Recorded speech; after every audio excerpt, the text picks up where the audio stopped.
If I'm to stay here until my research is complete, I'd better learn to hide my true nature from the mortals. But what about my thirst for blood? To stay here until my research is complete, I'd better learn to hide my true nature from the mortals. But what about my thirst for blood?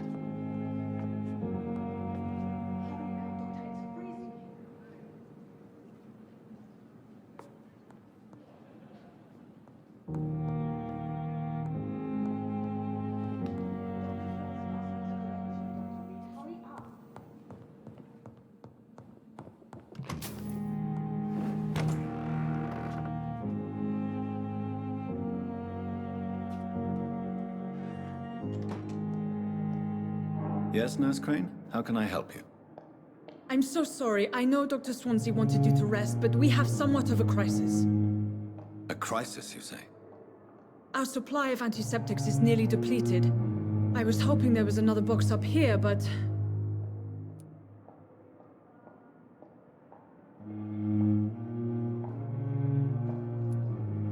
What type of hospital are you running? No antiseptics? You have been away too long, Doctor. With the war and now this epidemic, supplies have been running scarce for months now. I may have a solution. In France, during the war, drugs shortage was a daily problem, and we had to use our wits to overcome the shortages. However do you mean? If combined correctly, certain household chemical products can be used in a pinch instead. Now, where's the hospital storeroom? The storeroom? Fat chance. This is the Pembroke, and space is luxury we don't have. Everything used to be stored in the old morgue. Perhaps I should look there first. Where is this morgue? It's the large building behind the hospital. You'll need to go in the back door because it's been sealed off for sanitary reasons. Take this key. It opens a small back entrance at the end of a narrow street. The abandoned morgue behind the hospital. A small door at the end of a narrow street. On my way then. Thank you, nurse.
Skal voices in the garden.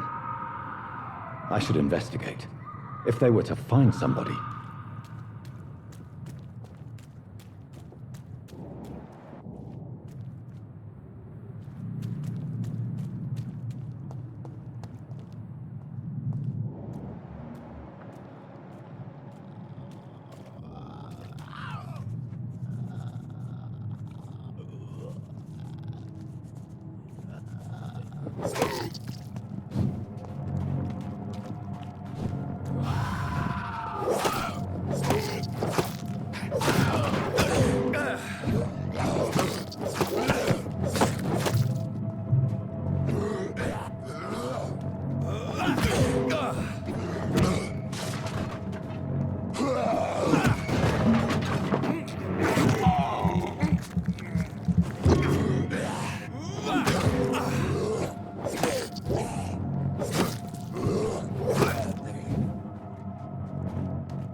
Behavior is similar to the infected Willian Bishop. Must be the same strain.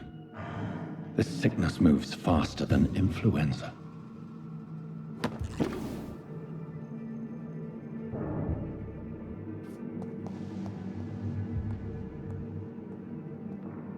Balls of Mars, fortifiers. As popular as they are ineffective.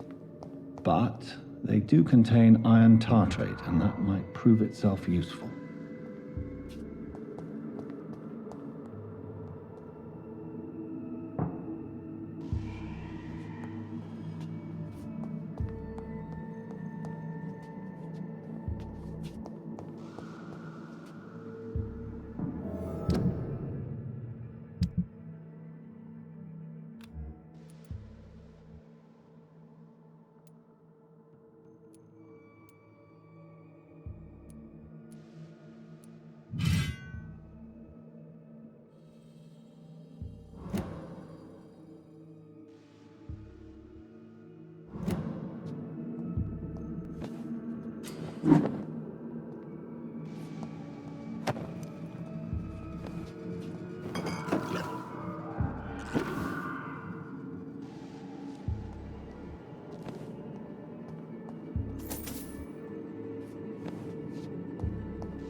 It's locked, all right.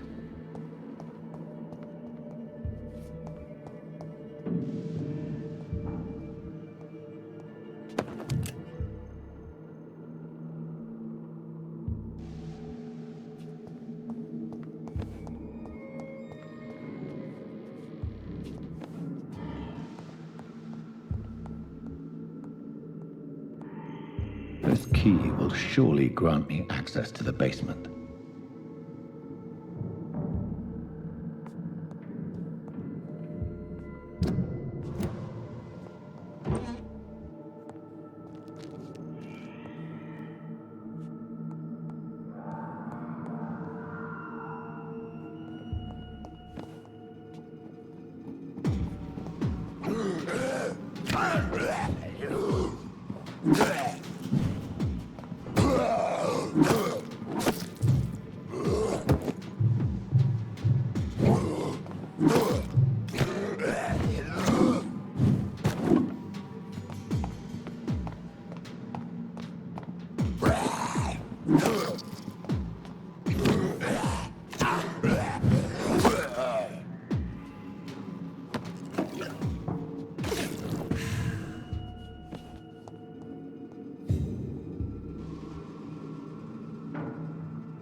These Skals feed them corpses and the husks of animals.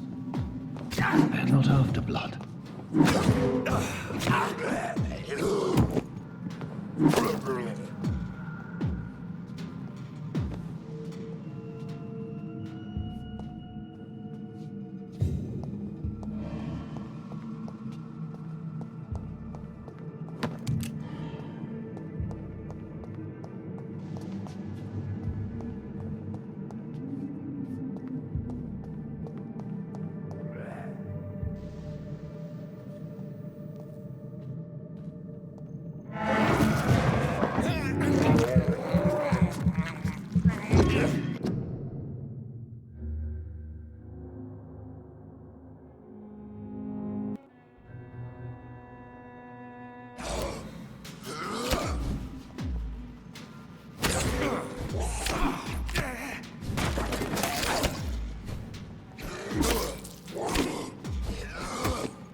It's locked, all right.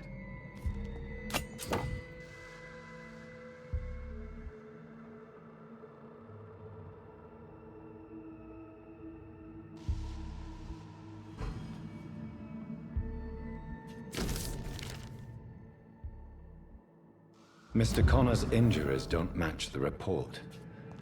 I'd better look into this. Traces of a pinkish foam at the corner of the lips. Some sort of drug overdose, perhaps?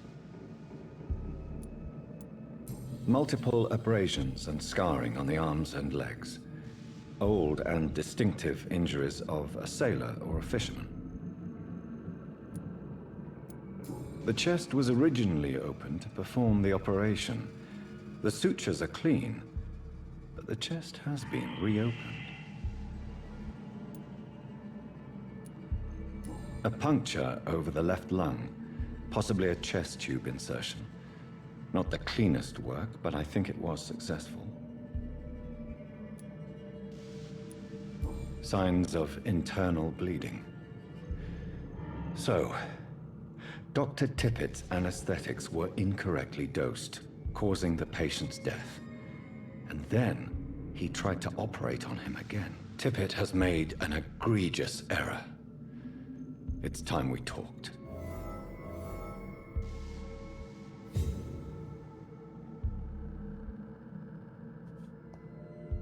It's locked.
Skals can be so ferocious.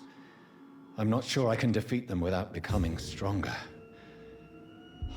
To drink blood is so tempting.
Sodium hypochlorite.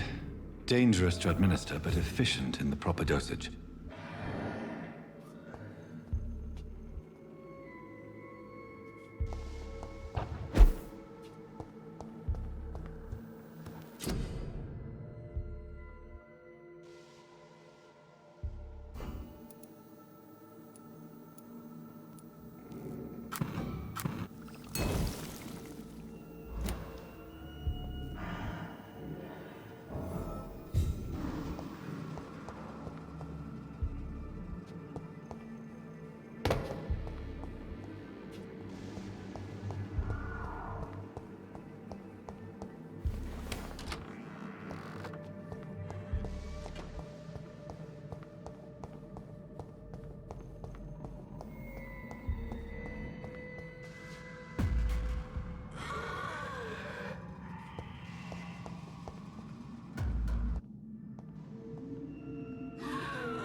It's locked, all right.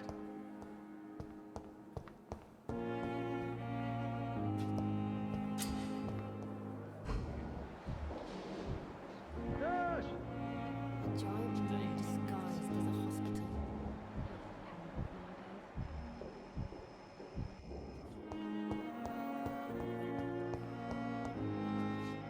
Good evening, sir. I'm Dr. Reid. I believe we're going to be colleagues. Reid? Yes, I've been informed about your arrival.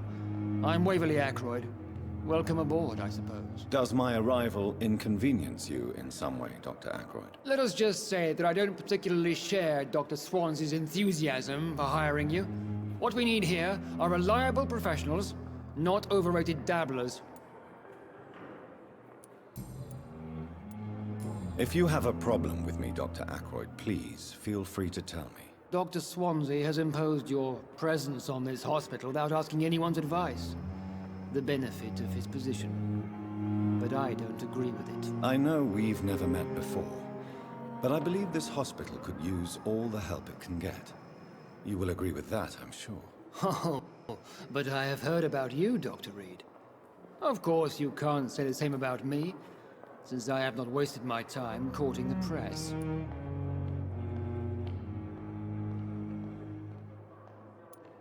There is no need for such animosity between us. Don't you think the epidemic is already enough to deal with? That is one point we could agree on. And that is precisely why I want to be sure that you will be of help to this hospital, instead of a burden. Since your tenure in this hospital is longer than mine, perhaps you can tell me more about this place. Let's just say I'm tired of the carelessness around me. I have always respected the skills of Dr. Swansey, but over time his enthusiasm has become displaced. Carelessness? Exactly what are you talking about? We're here to save lives. The people who trust us are not volunteering for experimentation. They're here to be healed. I don't intend to run any radical experiments, Doctor. Even if I, as any good practitioner should, express an interest in pushing the boundaries of medical research. Modern medical methods were created through audacity and ego. But there are rules in our line of work, and they're here to protect our patients.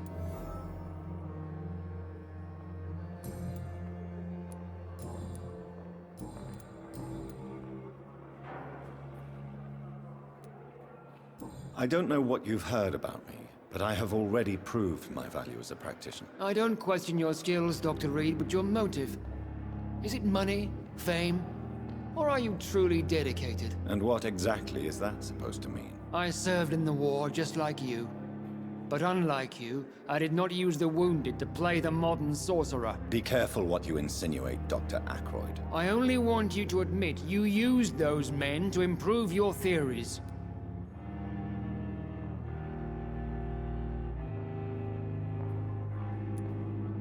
I don't see any reason why I should justify my actions to you. That's true, Dr. Reid.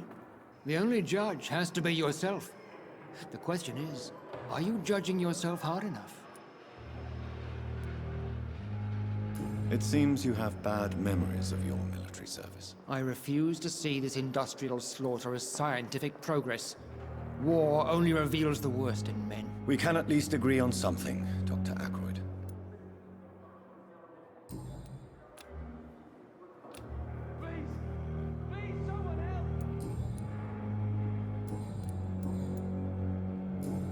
Thank you for your time. We'll talk later.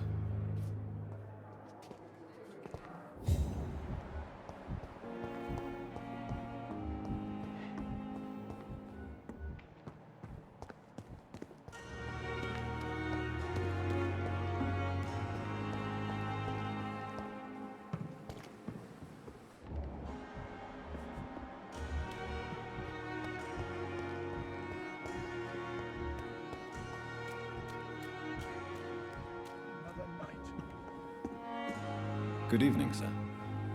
So it is true. The famous Dr. Reid has joined us. I can't think of any better news during these terrible times. Do we know each other? Actually, yes. We met once before, at the Rockefeller University in New York. Dr. Tippett, yes, I remember. I was assisting Professor Carell in his research about coronary bypasses. He had nothing but praise for you. He was also very confident about your future. And look at you now. Eminent surgeon and blood transfusion specialist. What is the Pembroke Hospital situation? And please, speak freely. This hospital is not exactly the best of London. I'm sure you are used to working in a better environment.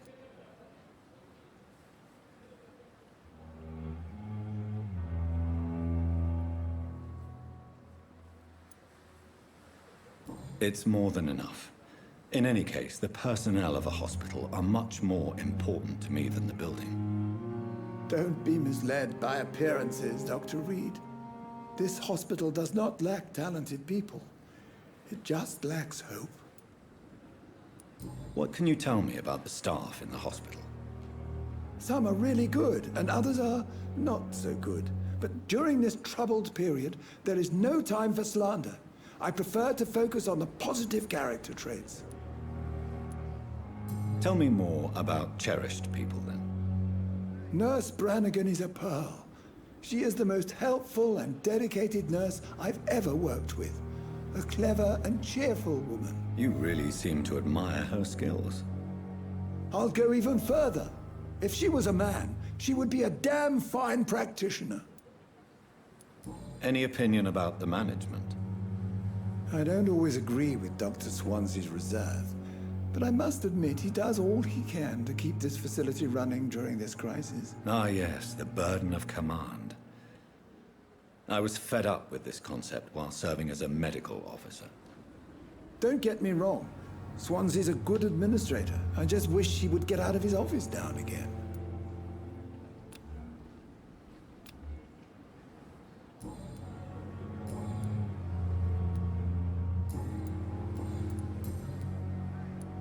Corcoran, I want you to tell me about Mr. Connor.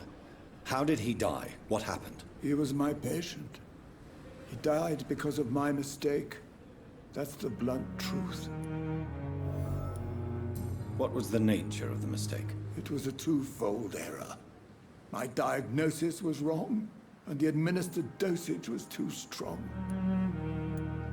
Why not stop practicing? Are you mad? I killed that man, I admit it, and it won't happen again. I have saved so many lives since then. Who was this patient? I don't know. Some sick man from the docks, maybe a fisherman. I had no time to talk with him. No one claimed a body.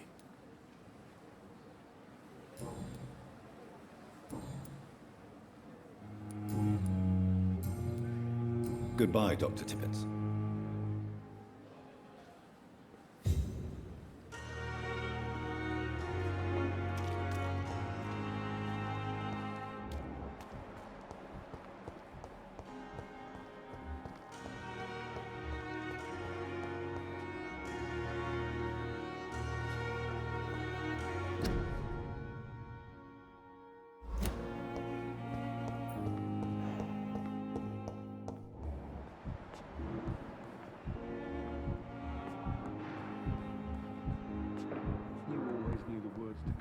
Children, Ellen. As for me, Hospital seems to be falling apart. But in the circumstances... Finally, you've returned, Doctor. Did you find anything of value? Yes, nurse. You've worked your first miracle, Doctor. Now, this patient here needs immediate treatment. Duty calls. When the storm has passed, I'll show you how to mix the remedy yourself with the same basic ingredients. Many thanks, Doctor. When you've finished, you ought to report to Dr. Swansea in his office. He's been looking for you. Seemed pressing.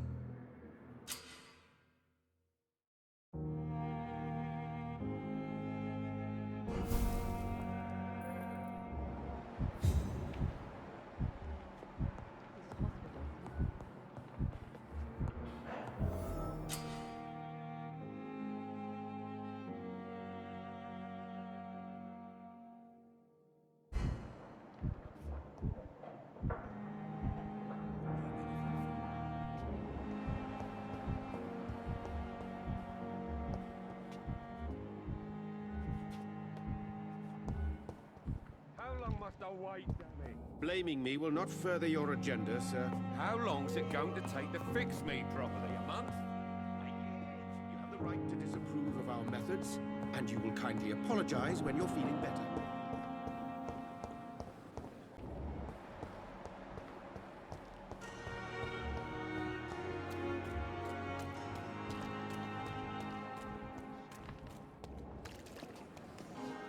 Good evening, sir.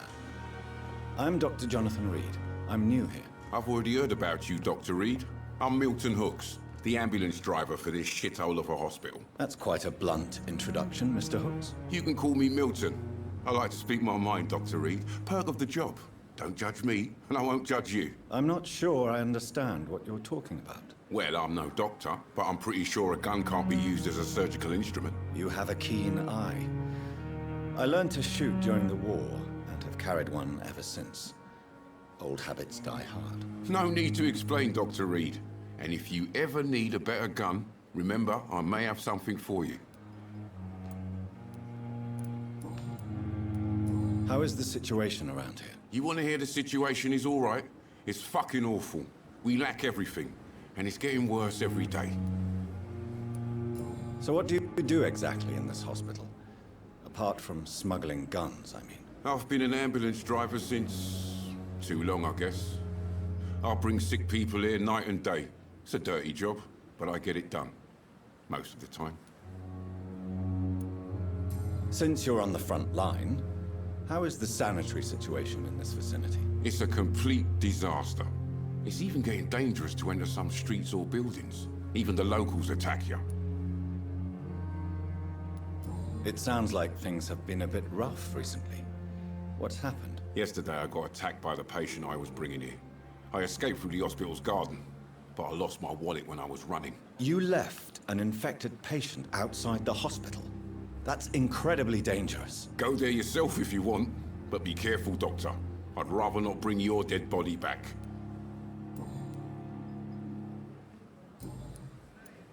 I have some good news, Milton. What?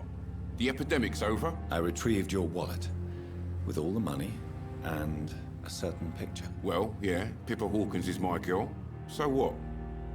Is it the difference of skin color that bothers you? Not at all, Milton. Good. Please, take this money anyway. To remind you to keep your mouth shut. Not everybody is as broad-minded as you, Dr. Reid.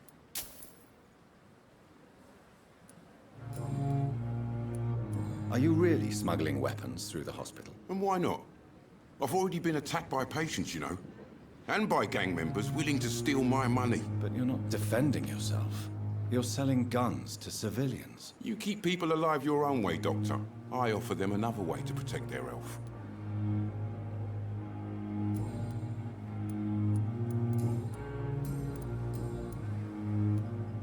What's going on between you and Nurse Hawkins? Pippa's tired. Tired of all this shit. Tired of all those corpses piling up. She's as depressed as I am. During the war, I witnessed a few couples just like you come together in difficult circumstances. It can be very damaging. Maybe you're right. But we support each other. And that's all that matters. You do realize you could both get fired.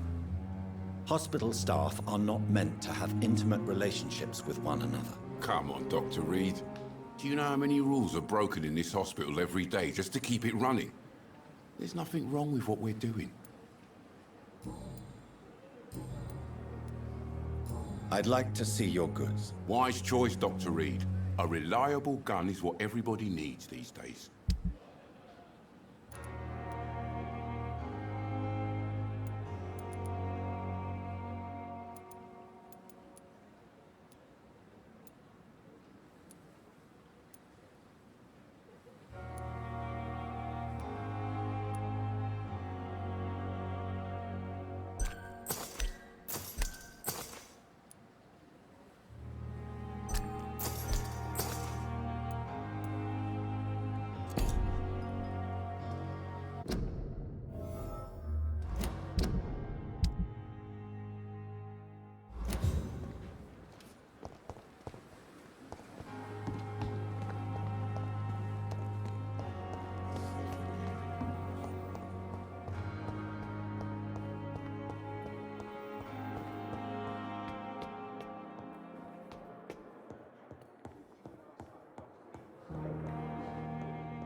Please, Jonathan, come in.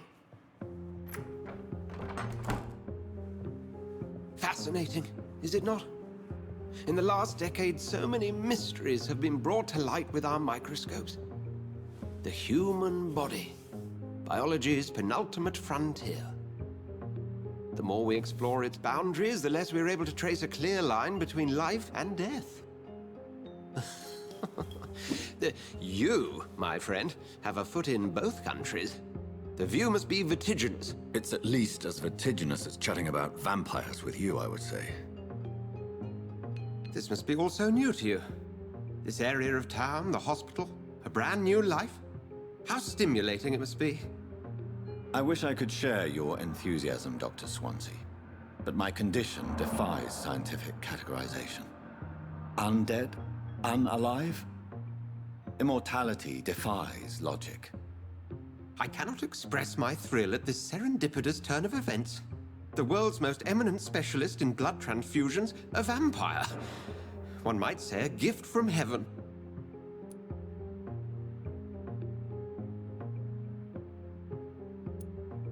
There is an absurd poetry to my situation. Physician, heal thyself. Forgive me. I've been an admirer of your work for a long time, and now you are so much more than a brilliant physician. And please, call me Edgar.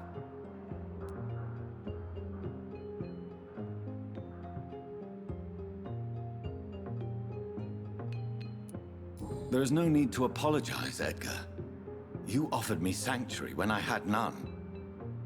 Very well. I have a task for you, Jonathan. Something that will require all your newfound skills. Please, go on. The Pembroke only survives through the generosity of our benefactors. Unfortunately, our main donor has found herself in a bit of a bind. Now, if you could help her out... A spokesman or politician is what you need. That's not my calling. And until I come to understand what has happened to me, I require discretion. Discretion is in order, Jonathan. Lady Ashbory has recently received rather indelicate correspondence that, if revealed, would jeopardize her position. And you would like me to eradicate this threat? By the stole, of course not. I would just like you to pay her a visit. Her ladyship is certainly near the tents outside, tending the sick. You can't miss her. Look for someone impossibly delicate. Accepted. I'll see what kind of trouble Lady Ashbory is in.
Last summer's epidemic was different. The flu took my dear wife, Emily.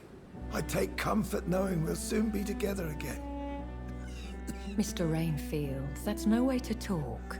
You're in good hands here, and we'll be up again soon enough.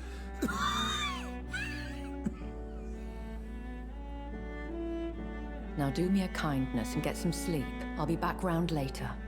Your words are kind, the blessings of an angel. You're the sweet, sweet Lady of Mercy.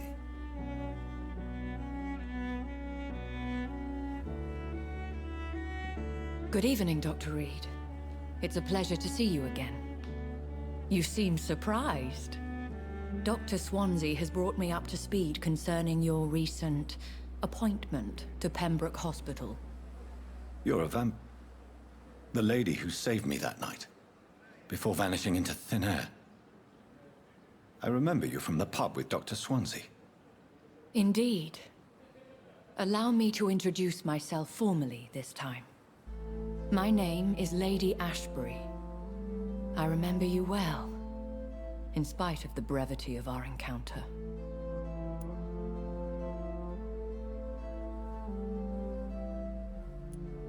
Apologies. You've taken me by surprise. I'm very happy to see you. The pleasure is mine, Doctor. I hope you're more disposed to answer my questions now. You must have countless questions, but our rather urgent matter first. Swansea has explained. My cover, if you prefer, has been compromised. Have any of the patients given you trouble? These poor souls have so little left to live for. I do my best to ease their pain. The world would be a better place if it were cared for by women like you. You make me blush. I am simply a necessary evil. Pardon my boldness, Your Ladyship, but I have questions concerning this condition we share. As a newborn, your hunger for answers is rivaled only by your thirst for blood. But the questions need wait. I'm a scientist. My trade is in the deciphering of mysteries, and I need information to feed my mind. I will gladly answer every question you have, but first, prove yourself capable of resolving my predicament without eating the culprit. Dr. Swansea has commissioned me to be your agent in this matter. You could start by explaining what's amiss. These past insufferable weeks, I've been the victim of extortion. I've made a first payment, but the blackmailer grows greedy.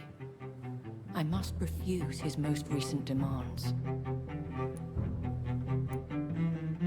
What are your expectations? Please be precise.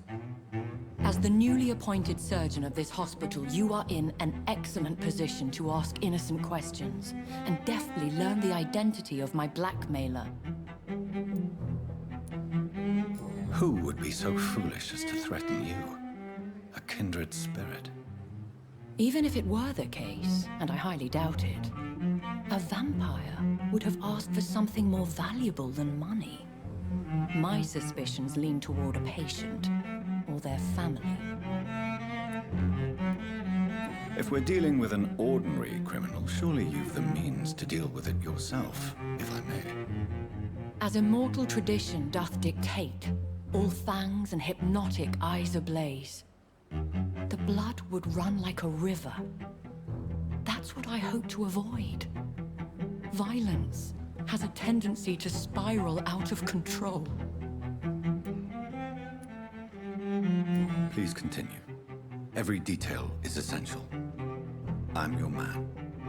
My embarrassment in this matter is eclipsed only by my shame at having put the hospital at risk. The threat from our anonymous scoundrel is clear. A list of dates. My visits coinciding with the dates of suspicious patient deaths due to massive blood loss.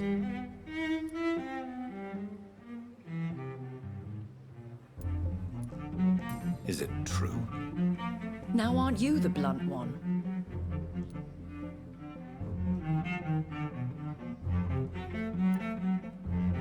Excuse my impertinence, your ladyship. This is not an interrogation. I assure you that this line of questioning is in your best interest. In all honesty, I'm not simply a patron to the hospital. My visits serve a dual purpose. Dr. Swansea has been treating my condition with a revolutionary technique of blood transfusion. It seems you are a specialist in the domain. I'll take care of it. Do you know where I should start? If that was the case, I'd settle the matter myself. You could talk to our local gossip, Harriet Jones. Not a pin drops here without her hearing about it. I'll meet that woman now. My life, as others know, is in your hands, Dr. Reid. I'm sure of your discretion, but I do fear your powers of persuasion will be put to the test. When this is resolved, I'll be your obligé. I'll answer all questions in regards of your condition.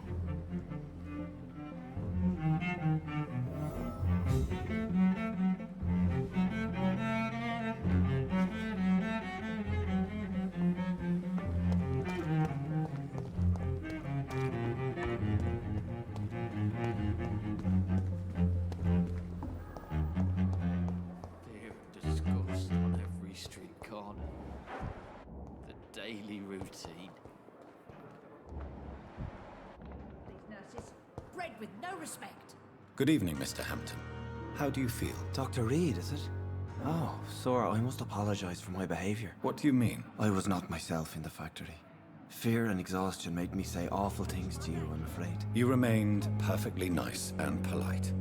A little delirious, perhaps. But who wouldn't be after enduring an abduction? Thank you, Doctor. That's a relief. Now all I need to do is rest and return to my flock.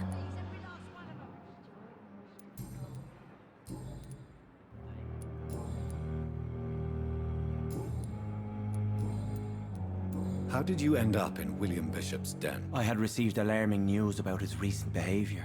I went to his place and he refused to let me go. Why did he abduct you? William was an alcoholic. His addiction suddenly changed to blood. I don't know why. Just like a patient I met here. This Miss Hawcroft. You dared to enter this awful place alone.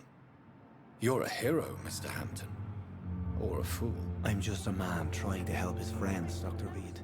William Bishop was a conflicted soul, searching for light. What is the general situation in the East End docks? The situation has always been tough, with a lot of tensions between the gangs and the dockers' trade union. The Wet Boot Boys are very nervous since they lost their leader. Who leads the gang now? Since Clay Cox went missing, it's his wife Edwina who runs the show, with the assistance of her minion, Dooth Digby. Has the gang been threatening you? Ah, no. I've had this nickname for so long, you know, the sad saint of the East End. No one dares to bug a saint, not even criminals. Do you know Tom Watts, the bartender from the Turtle? I met him before I found you in the canning factory. Tom? Yes, of course. Always the helping hand, good old Tom. Without men like him, corruption and despair would have wiped out the East End long ago. People are still in despair. How could it be otherwise? The authorities have left us all to rot in this contagious nightmare. No drugs, no advice, nothing. It's a damn shame. Who should I avoid in this part of town, then? Any particularly evil figures? Not really. Most men and women are just doing their best. And it's not my habit to speak ill of people I know, Doctor.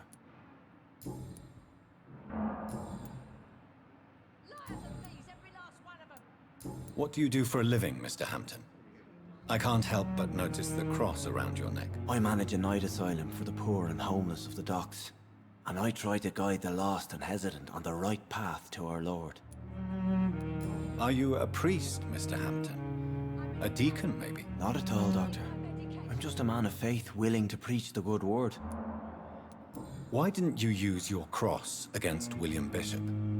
To repel him somehow? That's a very strange question, Doctor.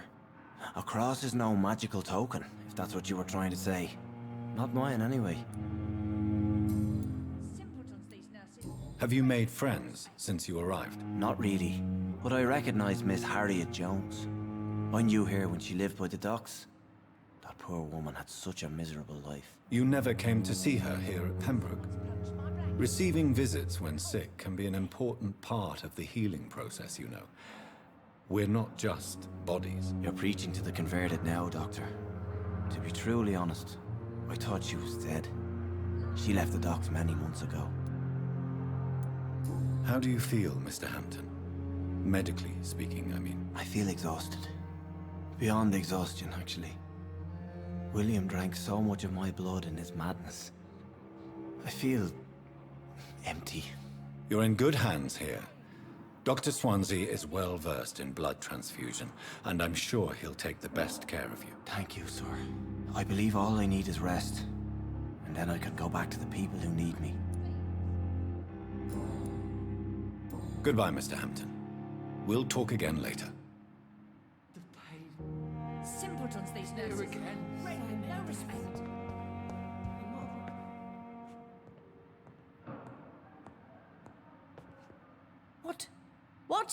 What is this? Who are you?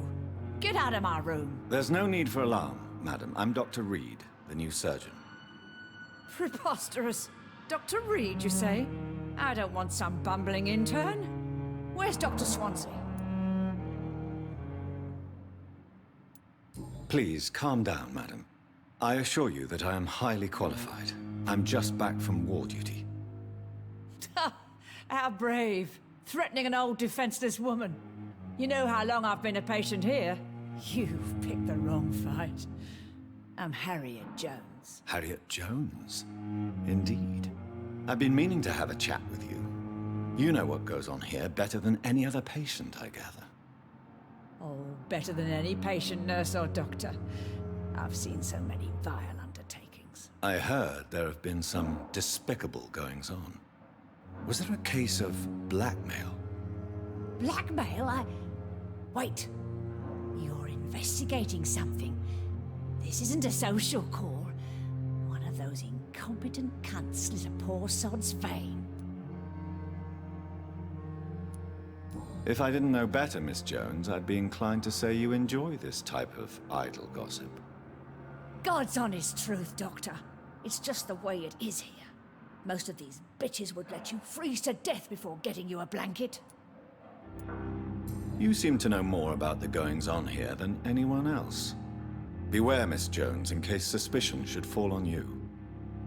That's it. Blame the old and infirm. I see those little bitches' greedy little eyes. Just waiting for me to pop off they are. I assure you, madam, this is not an investigation into a possible medical error. Debauchery, then? Nurses Crane, Hawkins, Brannigans, whores, all of them. They can't keep their legs shut. I've seen them scratching slutty sores. Really? Well, if you have irrefutable proof, I'll not have the staff behaving in such a manner here. This is your business, Doctor, not mine. But I swear one of the nurses is cavorting with some man on hospital hours. Thank you for your time, Miss Jones. You've given me something to go on. See you on the next round. Miss Jones, greetings. How do we feel? Again? Waking a poor old woman in her sleep? There isn't a poor life needs saving somewhere? Now, I need to ask you a few simple questions. Well, if you really must. Have you noticed any suspicious comings or goings? It would be a great deal easier to make a list of things unsuspicious in this house of charlatans. Come now, Miss Jones. Surely it's not that bad. Have you no eyes? This hospital accepts all manner of souls, regardless of origin. The proper sick cannot heal. We're kept sickened by the refugees. Everyone here is very capable. I have not seen any instances of unprofessionalism. Thieves and murderers, the lot. People have gone missing here, you know. Poof, without a trace. If you could just tell me why you were admitted. It's terrible, Doctor. What with a pain in my chest, coughing up blood, and I get awfully tired. Wouldn't be so bad if I hadn't lost my house and all. I see. No one comes to visit, you know. Not even my own flesh and blood.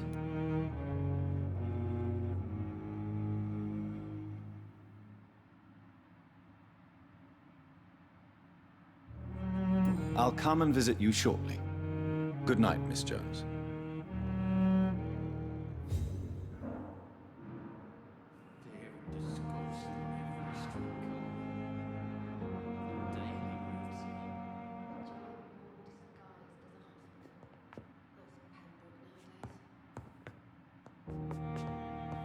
The patients and staff might know something.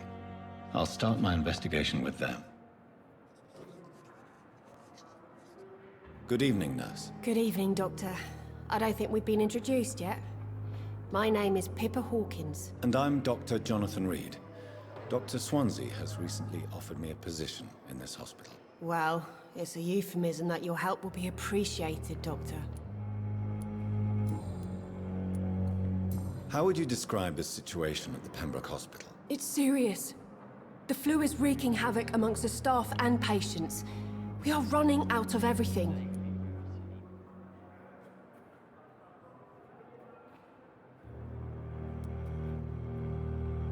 You must get a hold of yourself, nurse.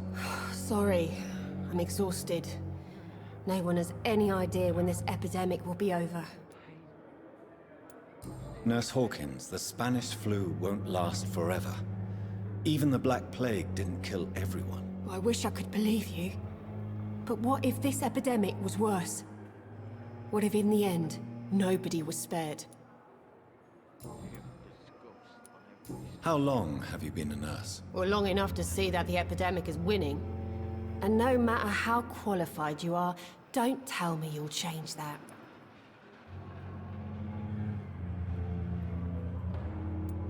You'd be surprised what dedication can achieve, Nurse Hawkins.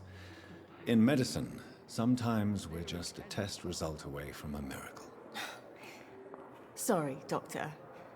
I don't want to sound bitter, but I'm just too tired to give a pep talk like Nurse Brannigan. How is the Pembroke staff coping with the epidemic? Well, not well. Milton, the ambulance driver, is even more grumpy than usual, especially concerning doctors. Why is Milton grumpy on a daily basis? Is it just an act? Milton's not the kind of man who's bothered about a bad reputation, whether he deserved it or not. Why does Milton dislike doctors? I don't know. Just ask him. But be warned, Milton is not the chatty type. Pepper, I know you're very close to Milton Hooks. Yes, Milton Hooks is my man. If you want to report me for that, just feel free, Doctor. I have no intention of reporting you, Nurse Hawkins. But are you aware of the risks? The rules say I won't be allowed to work as a nurse anymore. But here at the Pembroke, we break rules all the time. Is he worth the risk? Hey, I'm no perfect woman, and Milton is not the finest bloke. But we do our best to get by. That's all any of us can hope for nowadays.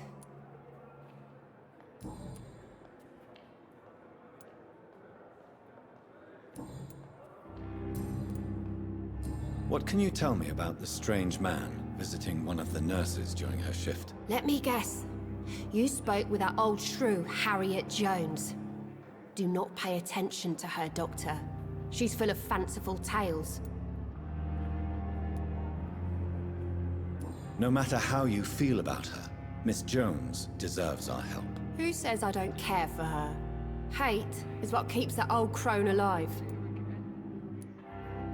She could have been telling the truth about the mysterious man. That old witch will end up in hell soon enough. Who cares if a nurse finds some happiness where she can?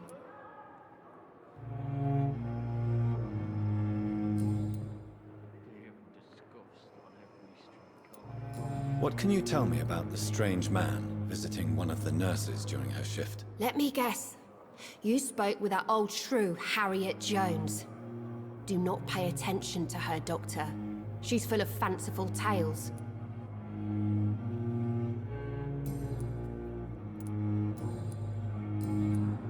Goodbye, Nurse Hawkins. The pain. It's here again.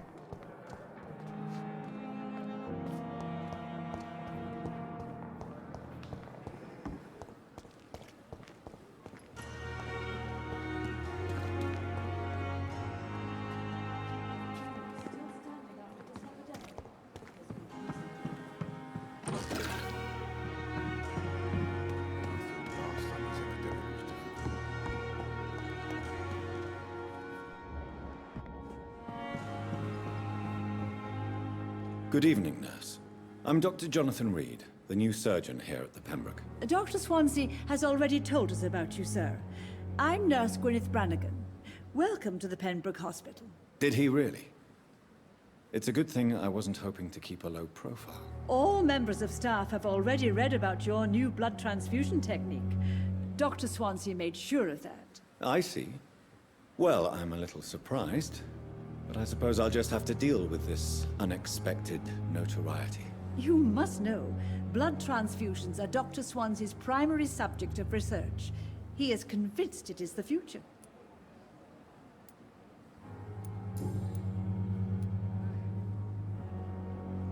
How are things here? Not good, to say the least.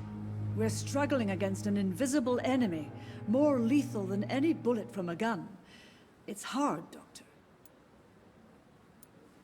An invisible enemy? Quite a poetic term for a disease, especially from a nurse. Sorry, Doctor. These last few weeks have been exhausting. We could all do with a good night's sleep.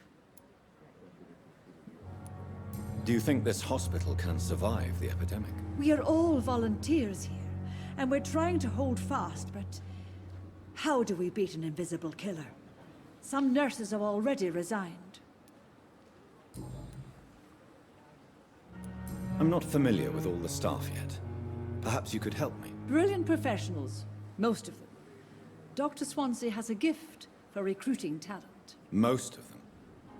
Is there a problem I should know about, nurse? It would be inappropriate for me to speak ill of a colleague.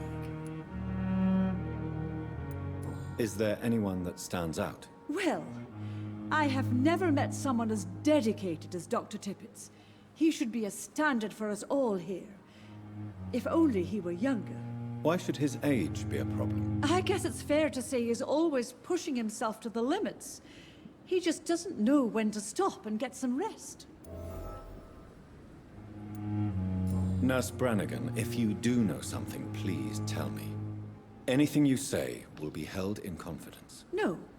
I may disagree with some conduct, but in the end, everybody is doing their best.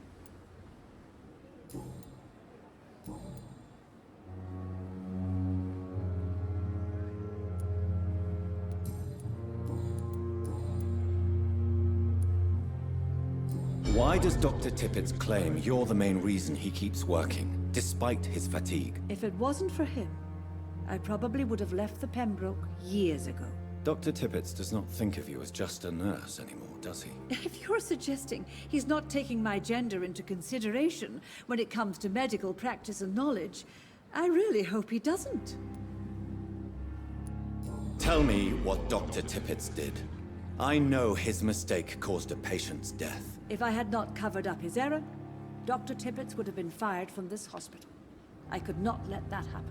You can't allow your emotions to dictate your conduct concerning patients, Nurse Brannigan. Look around you, Dr. Reid. Do you really think we can afford to lose a brilliant practitioner like Dr. Tippett in our situation?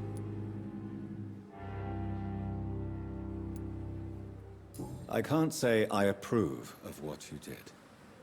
But as a field surgeon, I know that some situations require you to bend the rules. I'm not proud of what I've done, but to contain the epidemic must be our priority, so we can't afford to lose Dr. Tippett.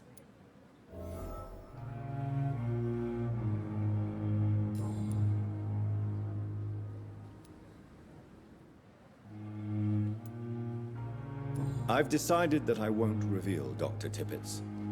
shall we say, misdemeanor. I'm so glad you share my point of view. Dr. Tippets is a brilliant practitioner.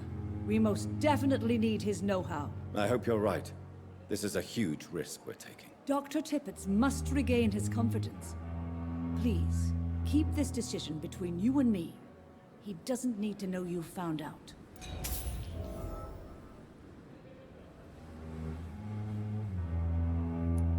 Have you seen a strange man visiting any of the nurses here? I've never heard of such a thing, Doctor.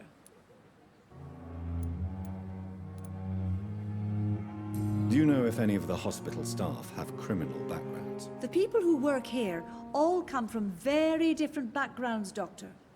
Just like the patients.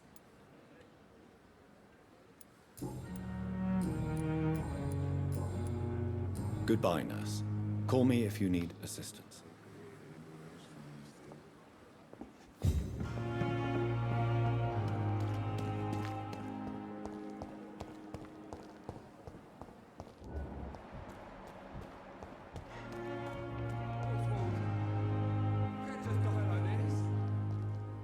Good evening, Mr. Cox. Dr. Reid. Still working at night, I see. I like that. And why is that? People who don't sleep at night always seem more alive to me. More interesting, one way or another.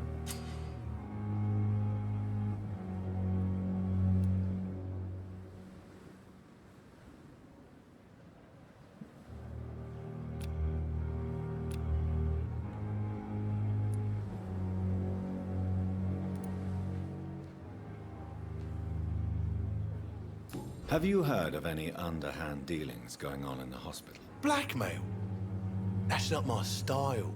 Too risky. The black market, though. Now that's where the money is.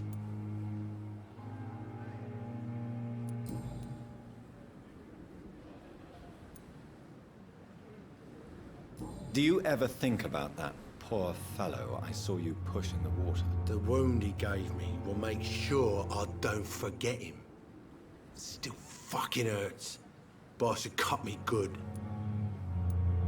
That man was determined to murder you. You almost died. What a surprise. The first time I met him, he nearly shit himself. Fucking coward. I guess revenge gives you balls. What did he want? Revenge? I recently had to kill his brother. Poor arsehole thought it would be easy to return the favour.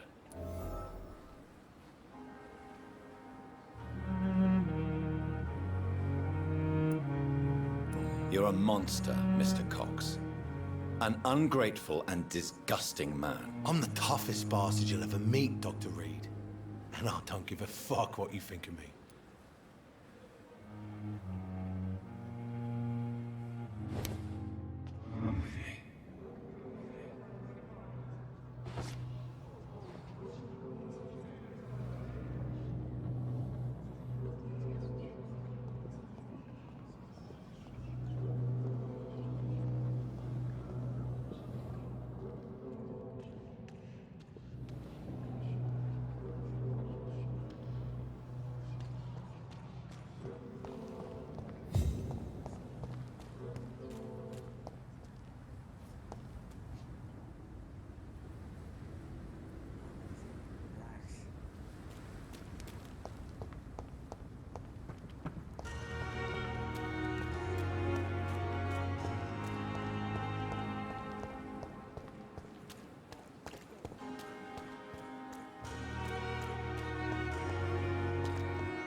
I cannot enter.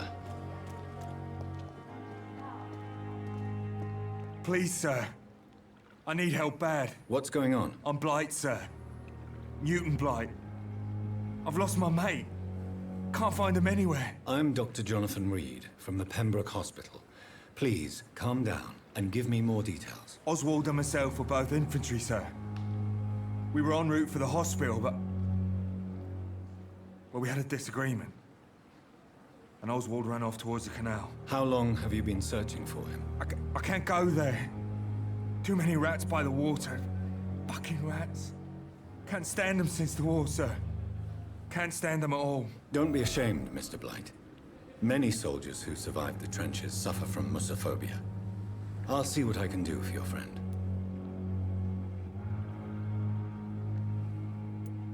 What can you tell me about yourself? I'm Oswald's best friend. We served in the same regiment, sir. We've taken care of each other since we came back from the front. What can you tell me about your friend? His name is Oswald Thatcher. We survived the war together. Oswald is... nervous and quite fragile since we came back from the war. Where was your friend the last time you saw him? He went down by the canal. He didn't want to go to the hospital. I think he went to the sewers on purpose. So I couldn't go after him. This is a dangerous part of town. What are you doing here? We were looking for the Pembroke Hospital. We both need help. Treatment, I mean. To get some sleep. Just need to feel better, sir. I have all the information I need for now. If I find anything out about your friend, I'll let you know as soon as I can. Thank you, Dr. Reid.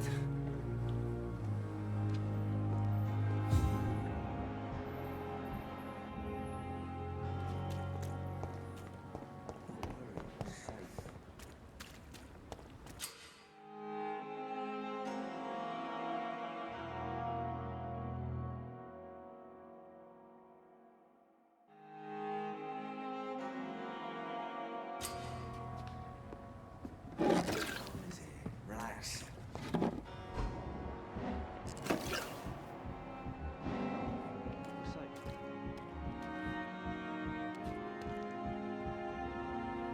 You're sure you don't come back with me? Nah, I have to see someone at the hospital. Be careful. You look so bad they may keep you as a patient. Fuck 'em. I don't like hospitals or doctors. Well then, when you go back to Whitechapel, you may find this useful. What is it? A pass for a free medical exam by the best nurse available. Just read it. I don't read well, but thank you, I guess.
This man has been savagely attacked and dragged to the floor.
Are you injured, sir? Help me get out of here. I need to get out. I'm Dr. Reid, and I'd be glad to help you, but you must calm down first.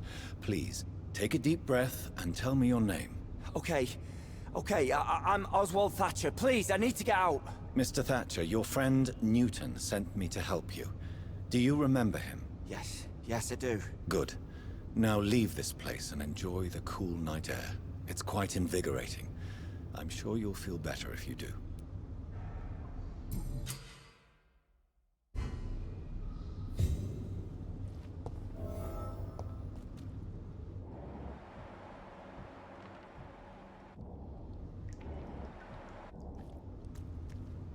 Are you sure you're all right, sir? Yes, I'll be. As soon as I can see the sky again.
What sort of creature is this?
Here's what's left of him. Not a lot to check, but I should anyway.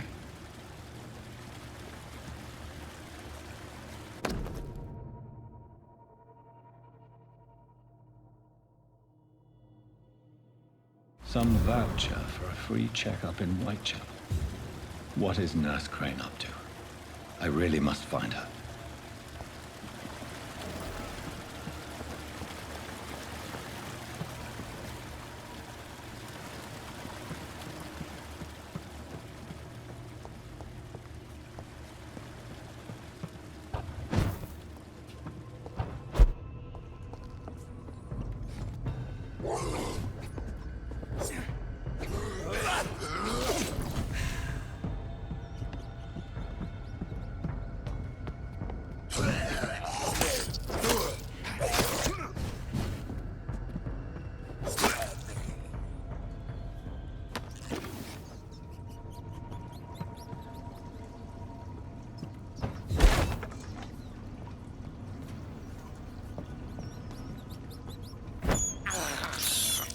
I have this thirst for blood.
It's locked.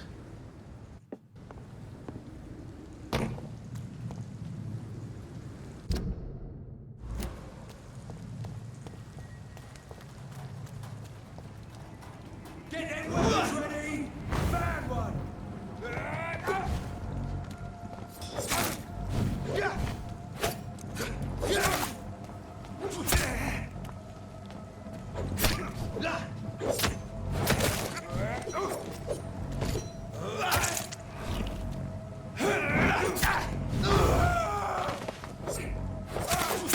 Fight for this!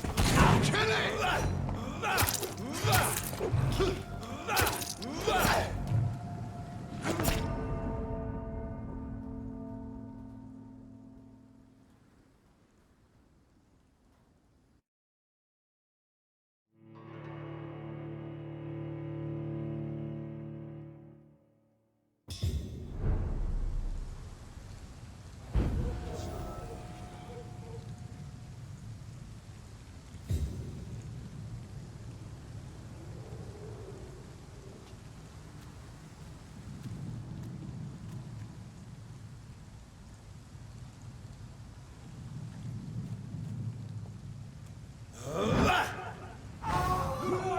It's on to us!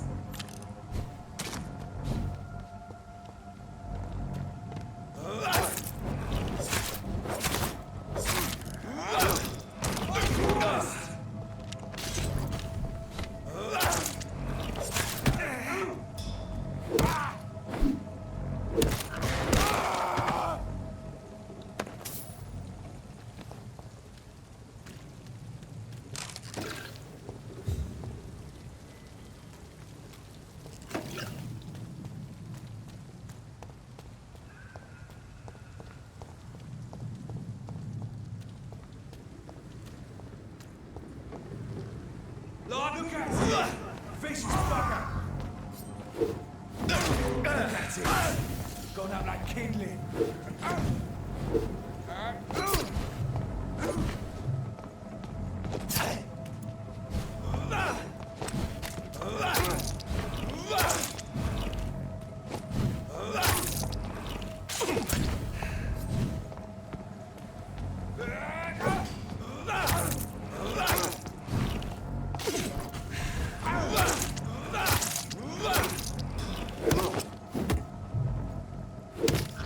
It's one of them!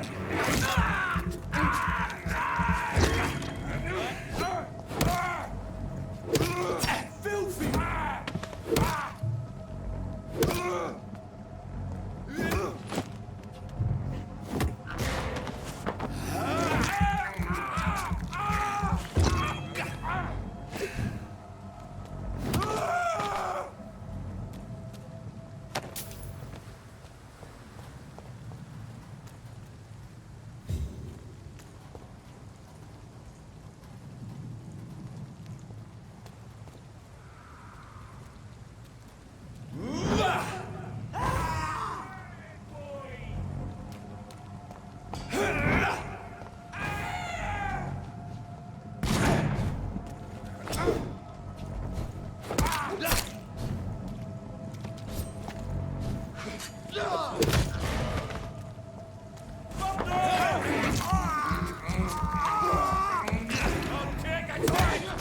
Watch out! Leech!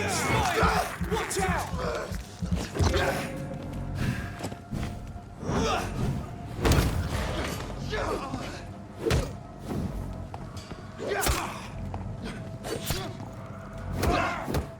He's being bitten!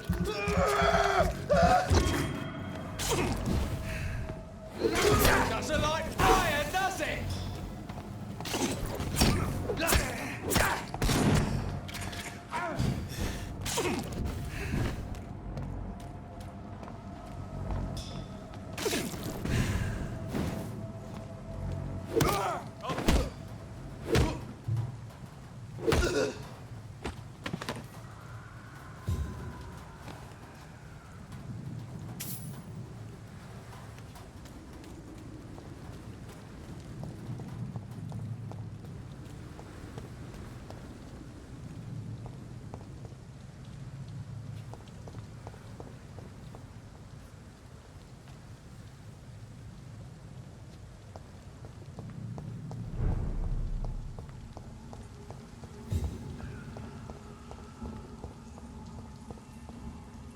I cannot enter.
It's locked.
It's locked, all right.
What happened?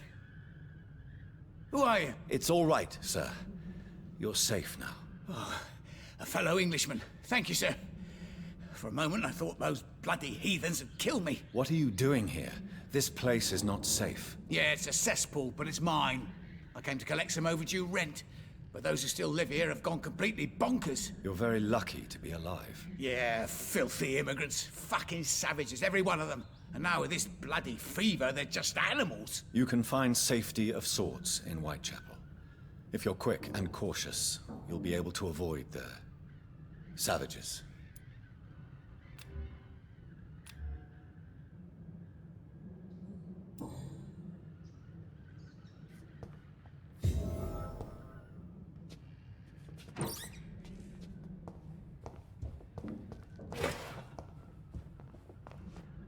This is Braille.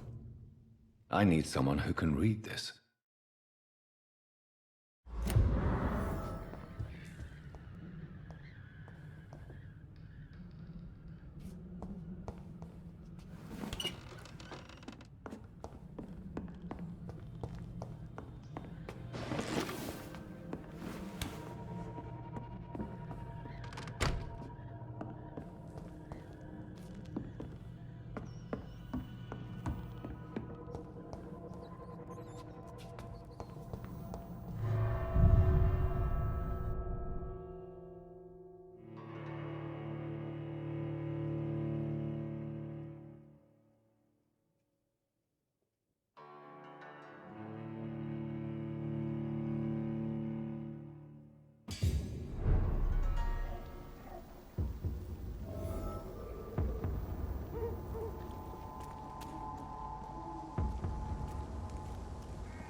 I cannot enter.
Leeches every night.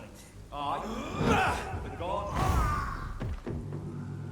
It's one of them!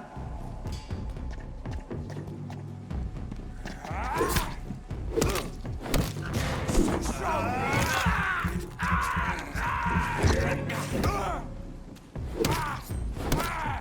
Filthy pieces!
It's locked, all right.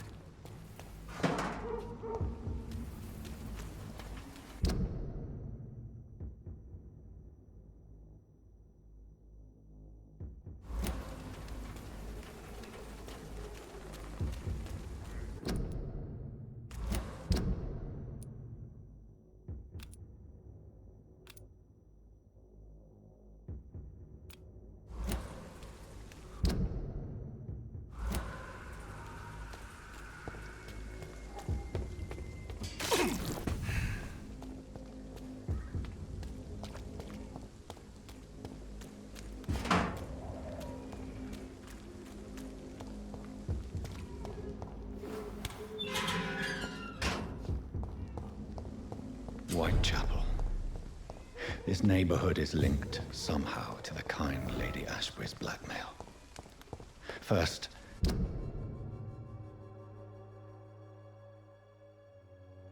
let's find this Petrescu fellow.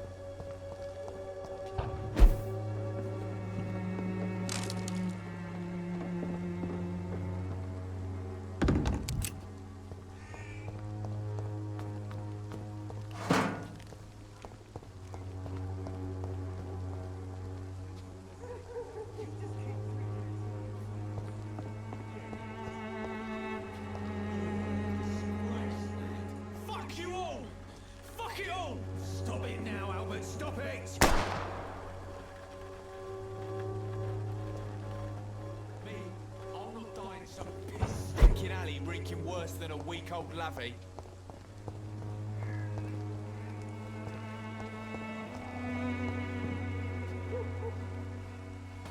Are you all right? The bastard hit the wall next to me. I don't even know if he meant to miss. If you've been hurt, I can help you. I'm a doctor. Name's Albert. Remember it. Now bugger off.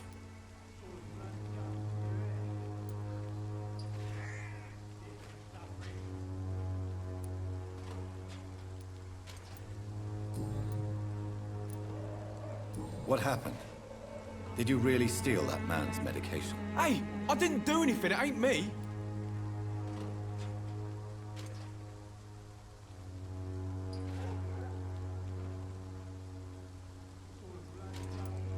Medication and drugs are a rare commodity in East London.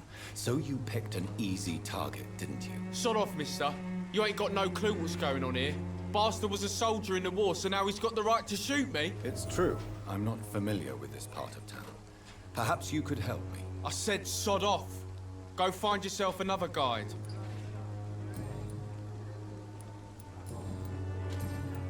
I found the recruiter you were expecting. He's dead, but he carried a note. The Wet Boot Boys have accepted your application. I knew it! I told you I was tough enough. I'll be free soon. You're being manipulated by these criminals. What's worse is that you're clever enough to know better. You're all fancy words, none of which concern me. Go worry about someone else. I'm fine and I have a future here.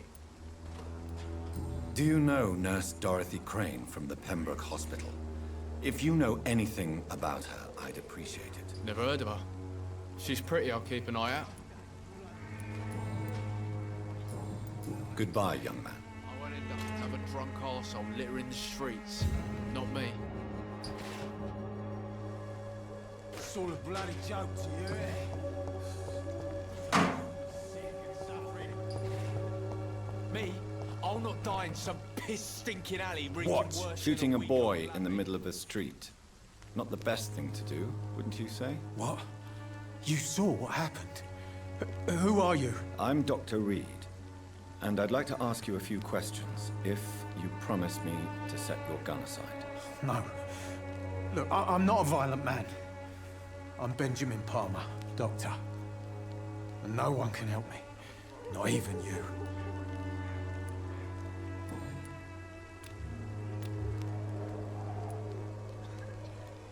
What can you tell me about this place? Nothing to say, really.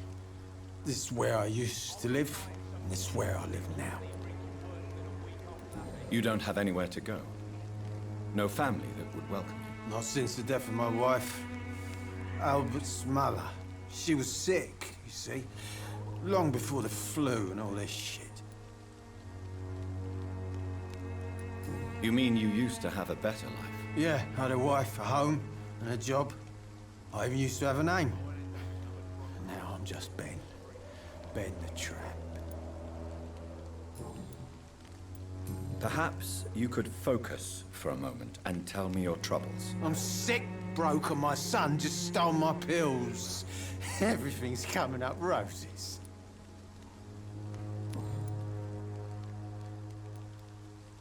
Do you know Nurse Dorothy Crane from the Pembroke Hospital? Have you heard anything? It's funny, I've been searching for her too. I need some pills. But the woman is a phantom, if you ask me. Really? And why is that? Word is she ain't real. She's just a cover for some doctor who runs an illegal dispensary for migrants.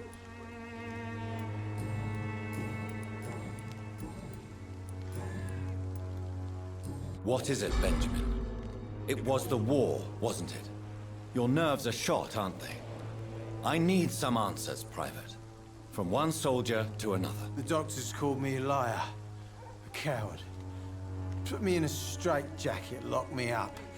Finally, they sent me back to the front lines with a handful of tablets.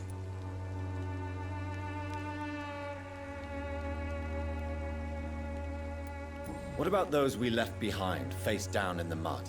You want to change places with them? You cannot waste your chance at life this way. It's not that simple. I wouldn't have expected you to understand. I don't even know why I spoke to you in the first place.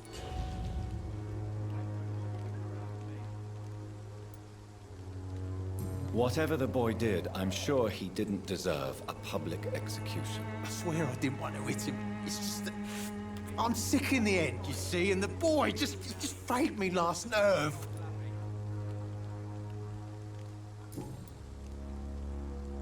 A gun, alcohol, and a bad temper make a terrible cocktail, sir.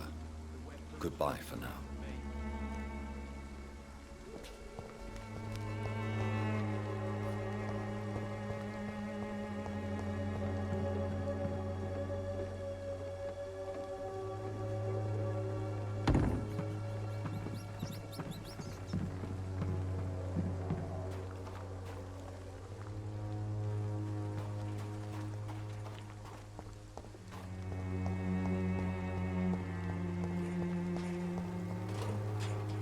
Good evening, miss. Good evening, sir.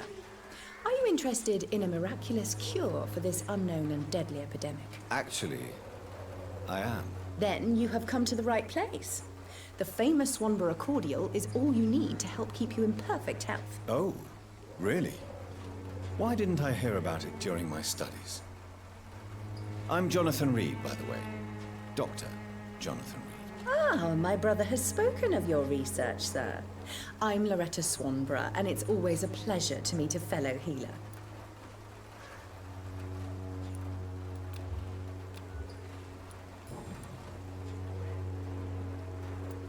Tell me, who intrigues you most in Whitechapel? The region itself is something to see, but I would say Camellia the mute florist who gives away her flowers. What do you think of the locals? Most of them are afraid or desperate. They all come to me eventually for my remedy. Is there anyone I should avoid? Cadogan Bates, without a doubt. The bloody bastard remorselessly exploits poor migrants as soon as they get here.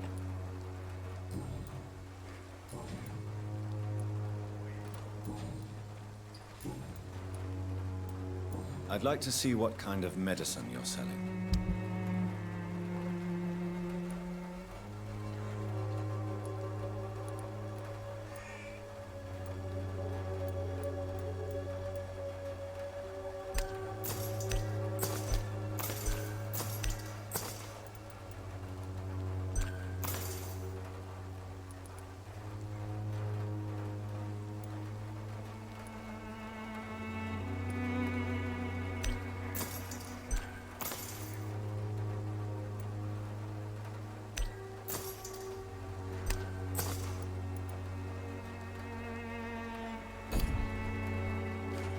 Good evening, my dear colleague. Do you know Nurse Dorothy Crane from the Pembroke Hospital? I'd like to know more about her. I don't like to talk about competition. Competition, you say? Never met her, but it seems she provides some sort of medical care to the poor. The whole thing has to be some sort of scam, if you ask me. Goodbye, Miss Swanborough. Perhaps we'll talk again.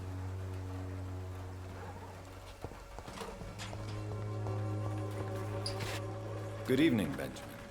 Can I help you? I'm afraid not, Mr. Reid. A gun, alcohol, and a bad temper make a terrible cocktail, sir. Goodbye for now.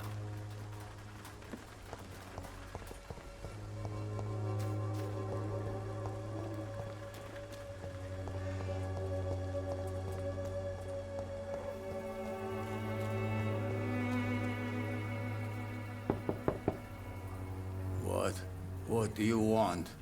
Leave me alone. Good evening, sir. I'm Dr. Reid. I'm looking for Nurse Dorothy Crane. There is no Dorothy Crane here. Now goodbye. I'm afraid this medical leaflet says the opposite, sir. Really? Well, I'm afraid I'm going to close this door right now. Go bother someone else, Mr. Doctor. To enter that house, I must discover who this man really is. Maybe I could start by observing what he's up to.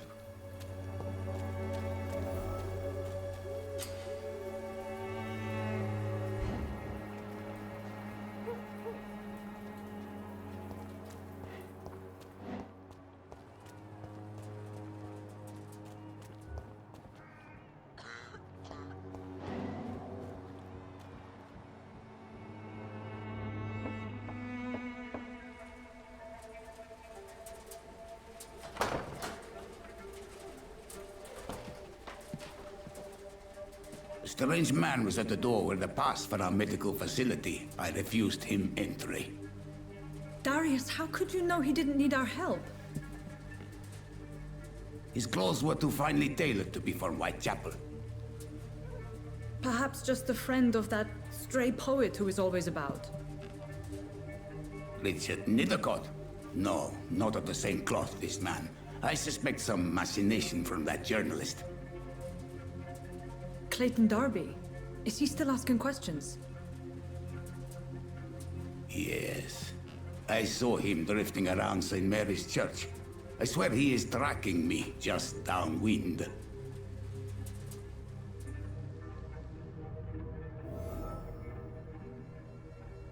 I must talk to that journalist or the poet. They must know about Darius. Nearby the church they just mentioned.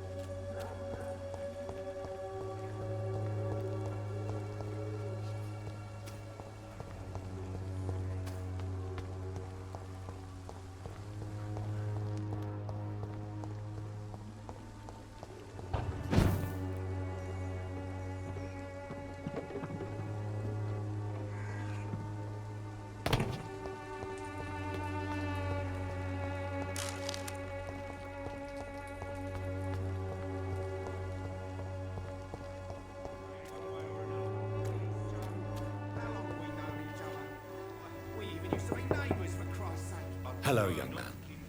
I'm Dr. Reid, and I would like to ask you a few questions. May I enter, please? Sorry, no, sir. My father does not like people entering our house, you see.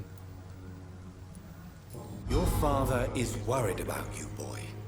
He asked me to look for you. So my father actually worries about me then? Okay then. Come on in. I'm a Harry, by the way. Even my dreams are soaked with glue.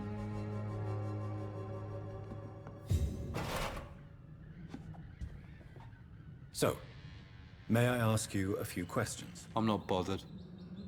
What could be worse?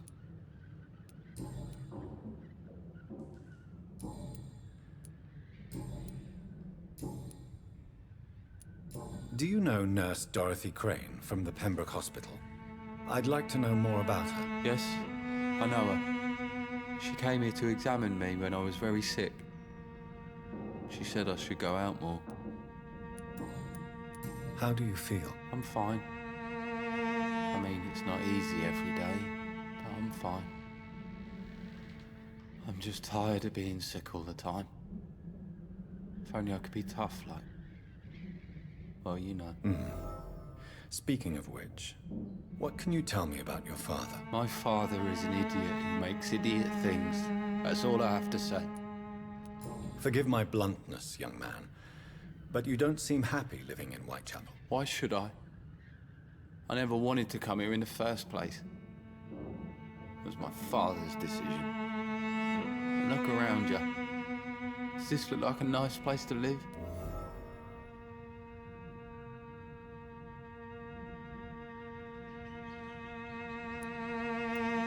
You have a roof over your head, a place to call home.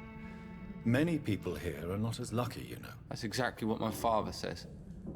Harry, you should be grateful for what you've got. I wasn't even consulted when we moved here. If life here is so terrible for you, why don't you just leave this place? Have you ever spoken to your father about it? I don't go outside. It terrifies me so. I went outside once without my father noticing and I saw terrible things. Bloody and frightening things. So that's why you stay at home all day? For fear of the epidemic? I'm not afraid of disease or death, Dr. Reid. It's the living I'm afraid of. Goodbye, young man. Take care of yourself. Even my dreams are soaked with glue.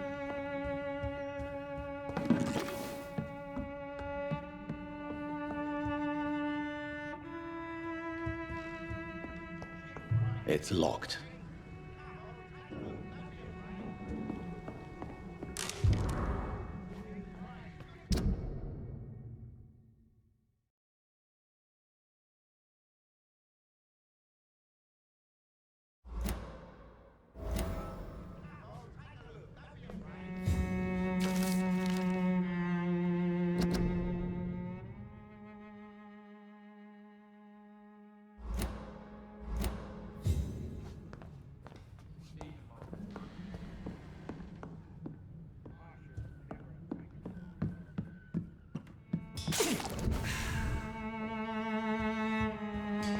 Even my dreams are soaked with glue.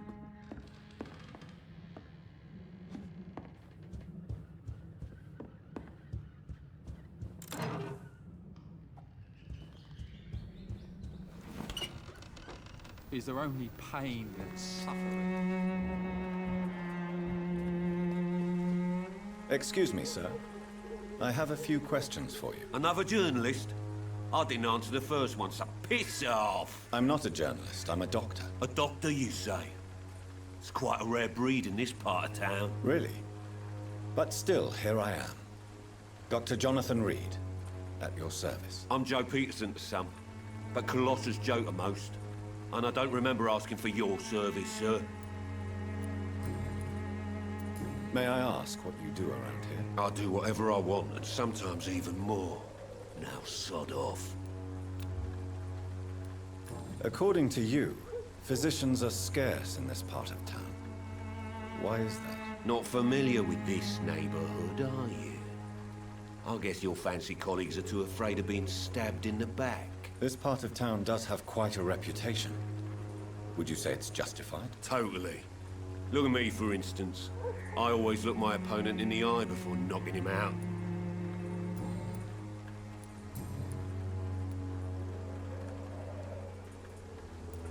Why do you keep on working for the gang, Joe? You know it doesn't suit you. It's true, I hate this job.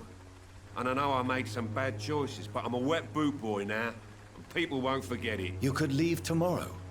Start another life in another town. That's easy for you to say, Doctor. We are poor. My son's weak, and there's no way he'll endure another disappointment. Harry doesn't seem happy living in Whitechapel. Why did you make him come here? I've always put my son's interests above everything else, whatever he may think. Our house is small but affordable. The walls are thin, but the door is solid. You really love your son, don't you, Mr. Peterson? He's my pride and joy. Even if he hates me for the choices I make and pushes me buttons more than he should. Do you have any regrets? Only one. Not to have my beloved wife by my side. She died when Harry was little. My sweet Jane. She gave the boy confidence. Since the criminal nature of your job means you could be arrested, are you not afraid of what would happen to your boy if you were? No one will ever take my son away from me. If that ever occurred, I'd hunt the bastard down and rip off his head with my bare hands. Have you heard of a nurse named Dorothy Crane? She's a colleague of mine, and is supposed to live around here. Dorothy Crane? Yeah, I know her. One of the few good souls who dare to help the sick around here. Could you please tell me more about her? She's a nice girl. Tries to help the migrants. I offered to give her a hand, but she said my reputation would attract too much attention. Goodbye, Mr. Peterson.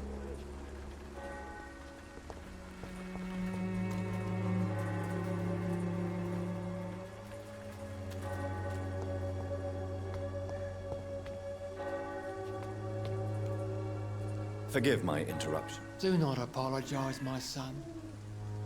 Father Tobias Whitaker is always happy to teach mortals about the incoming Armageddon. I am Dr. Jonathan Reid, and I just have a few questions. A scientist? You are much more lost than I thought, my son. What do you mean when you say that I am more lost than you thought? All scientists are entangled in a world of causes and consequences. And most of them can't see the plain truth. Quite a judgmental opinion, if you ask me. But what do I know? Blinded by science as I am. But you are seeking answers, aren't you? Answers about the Armageddon about to strike the city. Answers about the hidden truth. I am. But the answers I seek are based on facts, not superstition.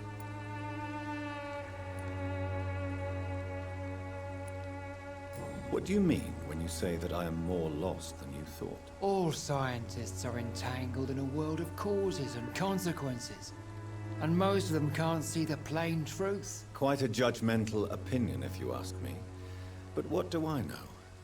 Blinded by science as I am. But you are seeking answers, aren't you? Answers about the Armageddon about to strike the city. Answers about the hidden truth. Well, I suppose I can spare a few minutes listening to your so-called truth. As a doctor, you must be aware of the decimating epidemic. But let me tell you that this so-called Spanish flu is just the beginning of the end. What do you mean? The beast is finally revealing itself, corrupting the flesh and the heart of men. With my own eyes I have seen them, those minions from the abyss. Really? And what would be your answer to this biblical threat? We must fight the disease before this legion outnumbers us. But not with scalpels and microscopes. No. What is left then? Cleansing fire. Tell me, Tobias, what exactly is your plan concerning the cleansing of this city? God will recognize his own. More than once this city has risen from the ashes, hardened and purified by the flames.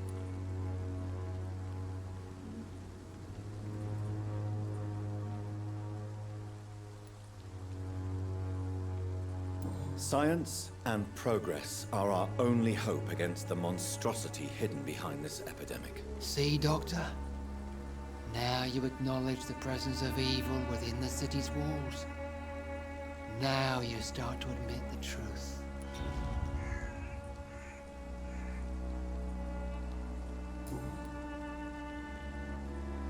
I have heard enough for tonight. Goodbye.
Good evening, sir.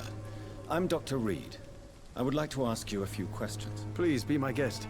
Although I may not be the best informant regarding this part of town, my words speak about that which the eyes cannot see. Really? Are you an artist of some kind? I'm a poet, sir. Richard Nethercott, at your service.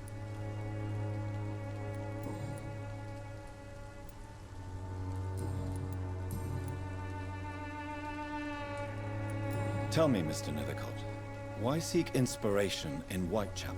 The place is not beautiful per se, but how to explain it? Stirring and challenging. Do you not think it a little morbid? On the contrary, sir. Whitechapel is full of life, full of beauty. Just like my dear muse, the wonderful Camellia. What can you tell me about Camellia? Not much. And that's the beauty of it. She can't speak, you know. She's a locked mystery who exhales kindness and sweetness.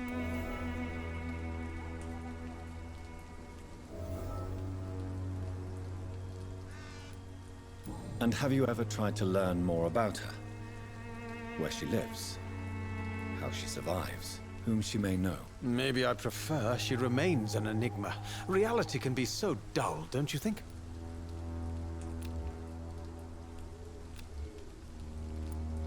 Perhaps you're just afraid to find out the truth about your muse. One day, perhaps, I'll ask her to come with me.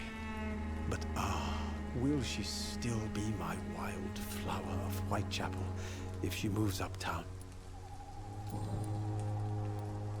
In what way, exactly? The struggle by gaslight, the barren smiles and the arid hunger under the rain.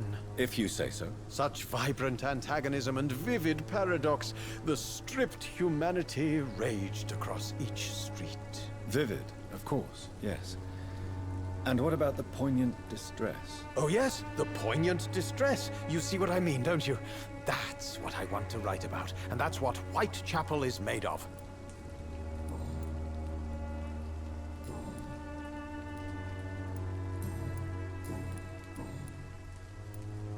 May I ask what you're doing at this hour of night, sir?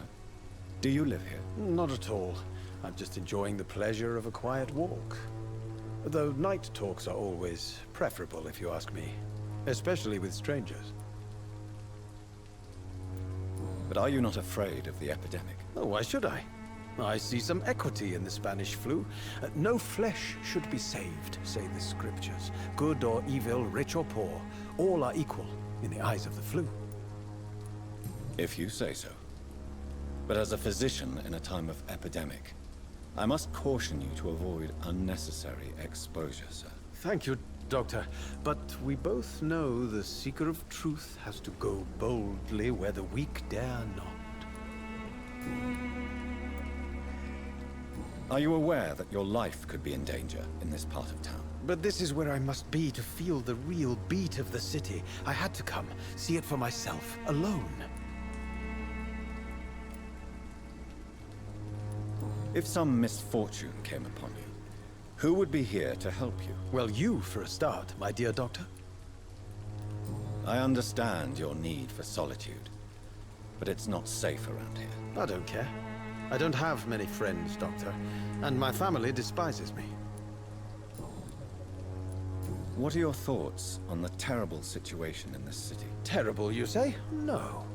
Of course, the death of so many innocents is a tragedy, but the scourge has not been all bad for the city. Oh, no, sir. What are you talking about? Do you remember London before the flu? Noisy, cacophonic, quiet nowhere to be found. And now, listen to this oddly peaceful silence.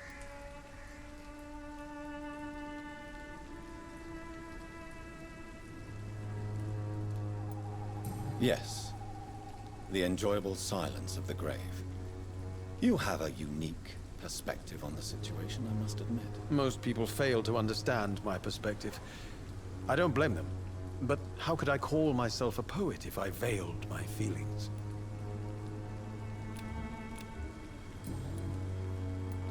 May I ask you a few questions about the district? Extraordinary part of town, is it not? I'll be glad to help you, if I can.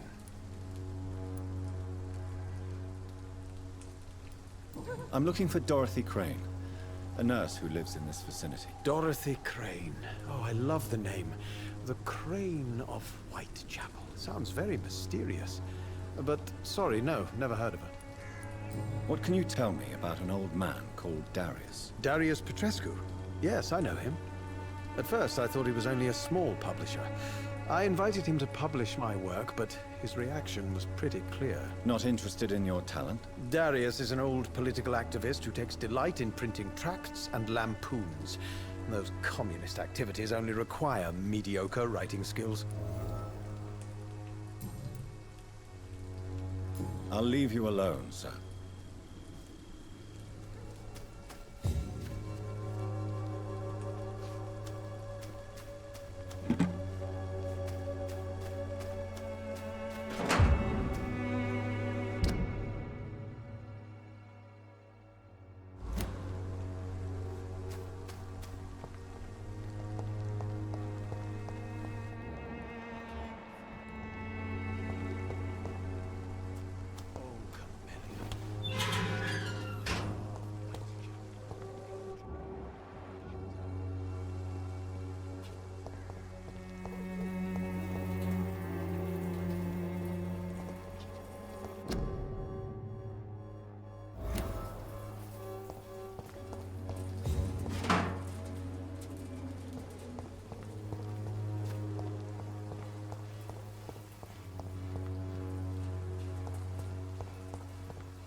Good evening, miss.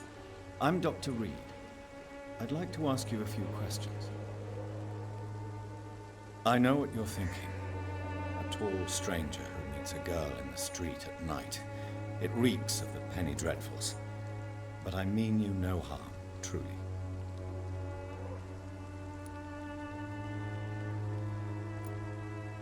I know you understand what I'm saying. Your silence has nothing to do with you being mute, does it? Tell me about Richard Nethercott. I understand he is quite fond of you, Camellia. Camellia, I know you work for Dorothy Crane. Please tell me about her secret dispensary. A stubborn and mute comrade. Nurse Crane and Darius Petrescu have been clever.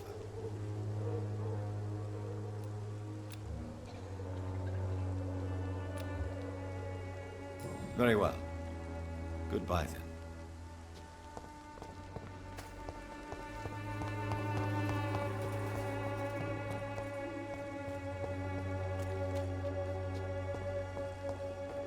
I cannot enter.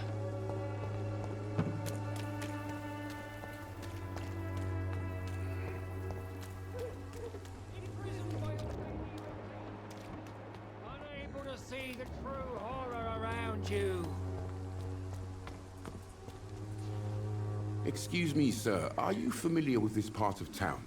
Name's Clayton Darby, reporter. Sorry, I'm new to Whitechapel. But perhaps you could help me since you're a journalist. My name is Jonathan Reid. Dr. Reid, the famous surgeon. I'll gladly help if I'm able, sir.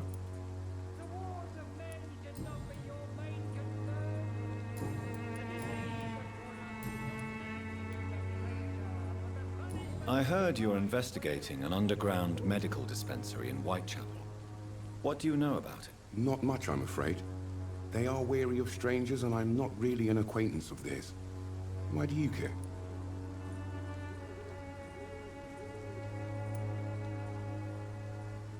I'm a doctor, Mr. Darby. I care about everything involving public health and this epidemic. Are you sure you're not just concerned about the repercussions that a scandal involving a certain Nurse Crane from the Pembroke Hospital would bring? Without a doubt, you are a damn fine journalist, Mr. Darby.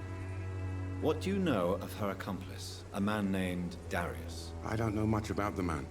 He's very cautious. Never goes out. Doesn't seem to have any friends or family. He never goes out? No. A few days ago, he unexpectedly did. I followed him, but it was just a ruse to keep me away from his house. Really? How do you know? He went to the nearest mailbox, but just before posting his letter, He ripped it up and threw it away.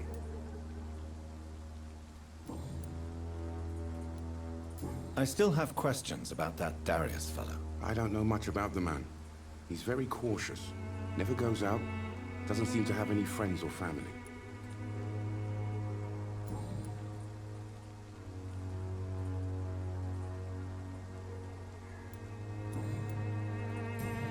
Goodbye, Mr. Darby. Farewell.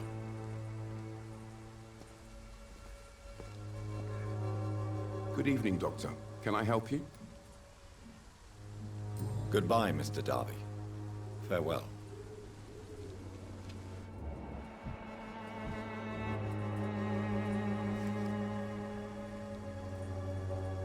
Good evening, Doctor. Can I help you?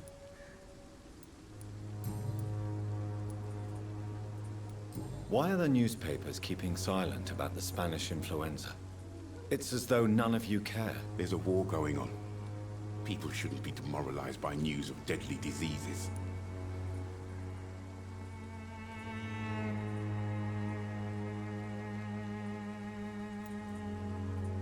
It's a disgrace.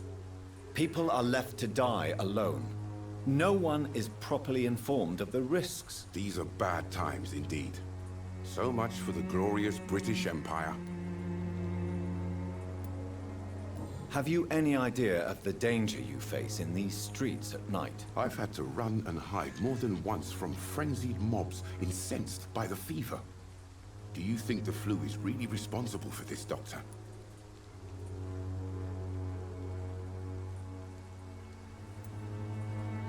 That science is unable to explain the facts doesn't mean there is no rational explanation. I confess, I share your point of view, Doctor. What is a journalist doing in this borough after sunset? He goes where none of his colleagues would dare to go, to inform the country. So you risk your life to reveal the truth. I saw many reporters do the same during the war. Whitechapel is the crucible of so many untold stories and tragedies. I want people to know them. That's quite honorable of you. But is the public interested? Not at all, sir. And that's why I'm an independent journalist, hoping to sell some stories.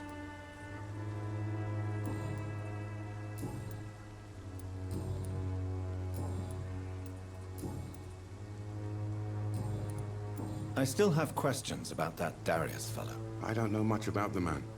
He's very cautious. Never goes out. Doesn't seem to have any friends or family. He has no relatives at all? No. Except for that strange man, a poet named Richard Nethercott, who sometimes comes by. Darius would never let him in. Where can I find this Mr. Nethercott? He spends most of his time lurking around Whitechapel, talking to himself or declaring verses. These days, you can usually find him behind the church.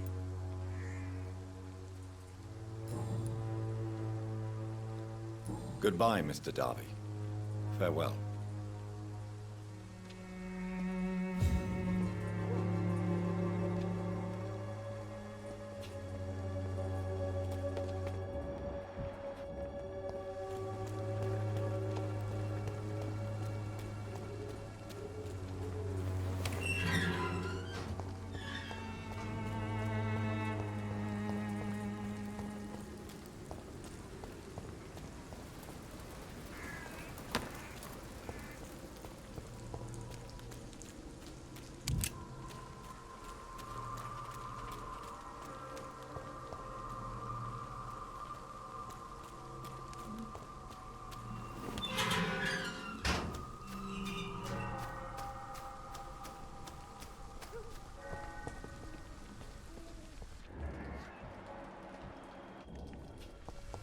Some of us come to this world already touched.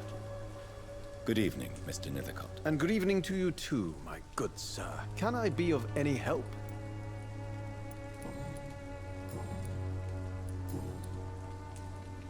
Did you know the mute florist is a member of a secret society? No, I didn't.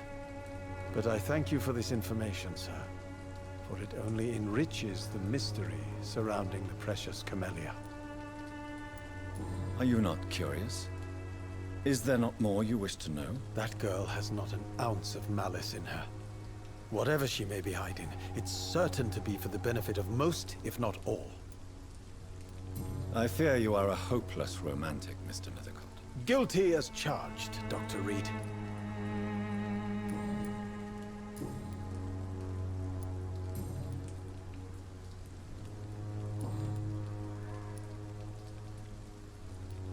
May I ask you a few questions about the district? Extraordinary part of town, is it not?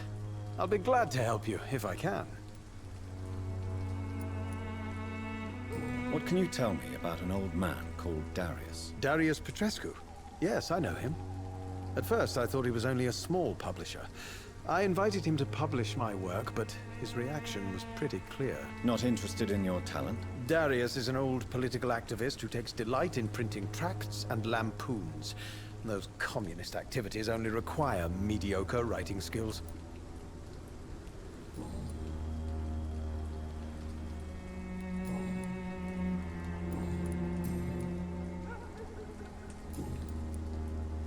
I'll leave you alone, sir.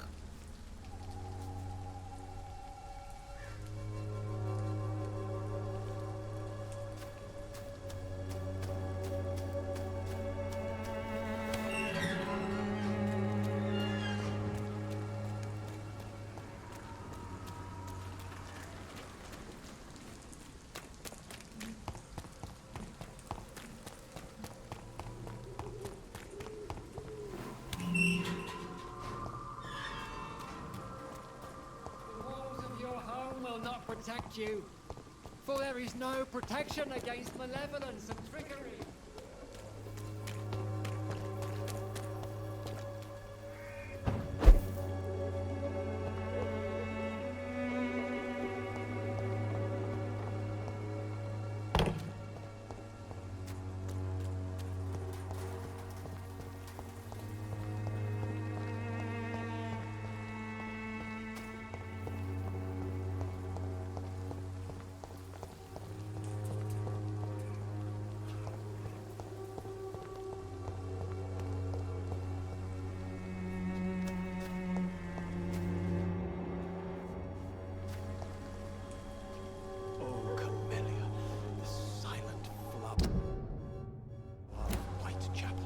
Angel made flesh, I tell you.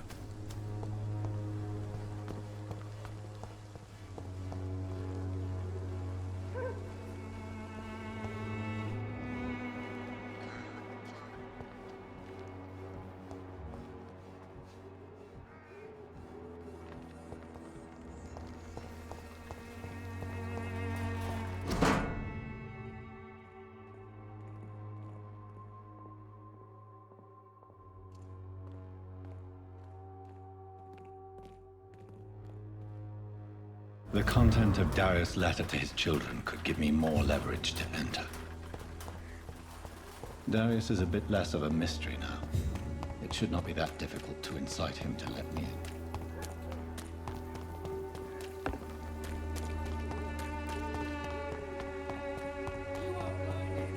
Take a look, don't be afraid.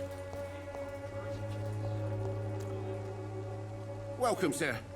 Please, take a browse of my wares. I'm Dr. Reid. I would like to ask you a few questions, if you don't mind. Doctor? Interesting. I'm Barrett Lewis. Usually I don't have time to waste with talk, but at this hour of the night I can hardly refuse.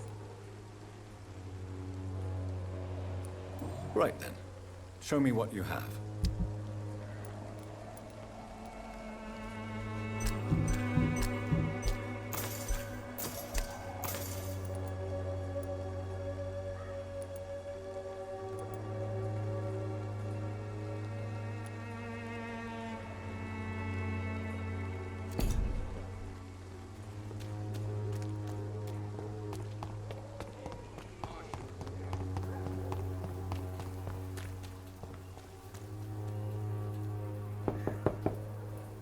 Mr. Petrescu, just 1 minute, please. You again. Go away. Sir, wait. Stop this nonsense. I know Nurse Crane is here. Shall we speak man to man, you and I? All right. Speak up. Don't you see we're on the same side? We fight to help the poor, sick, and abandoned. I'm nothing like you, Mr. Doctor. Yes, you are.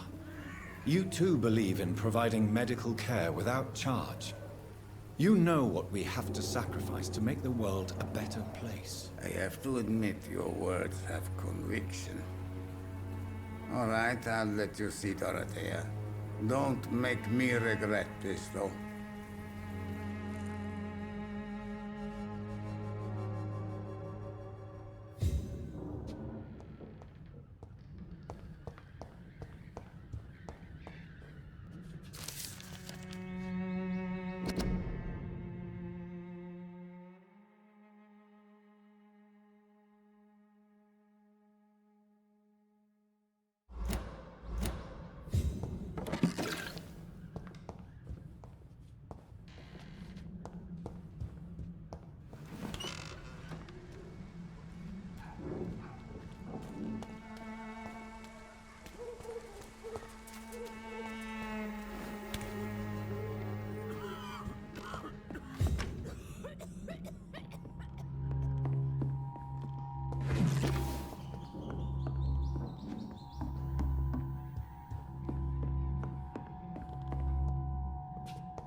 Can you hear my voice?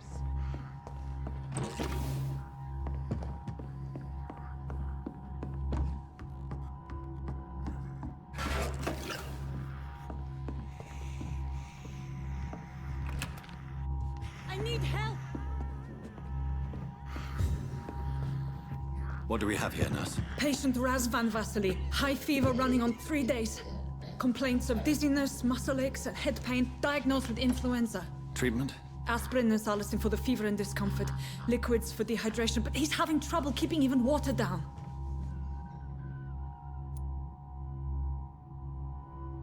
Aspirin and salicin, you say? Why not some warm milk and a kiss on the cheek? Where are the quinine salts? Tried buying, borrowing, even stealing. There's none to be found, Doctor. He's not convulsing, he's choking. He's not getting any air. Skal, hand me that skull. What can I do, Doctor?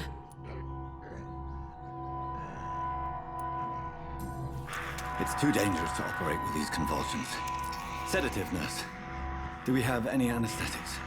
I'm sorry, Doctor. None at all.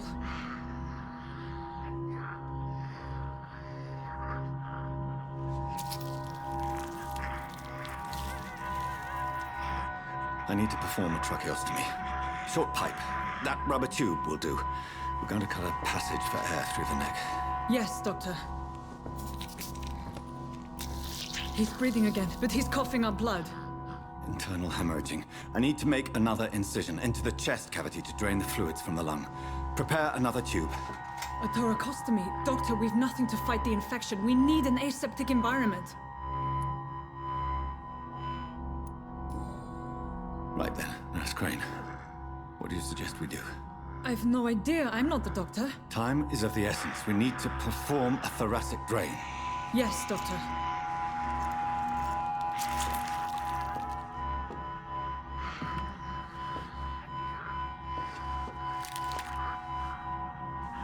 He's still bleeding, Doctor.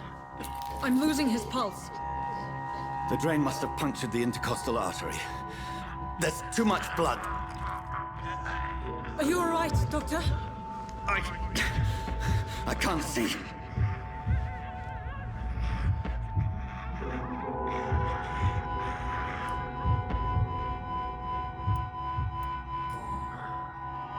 I must first suture the artery. Find the wound. The source of the blood. Needle and thread, Doctor. Good. The stitches are holding. How's he doing?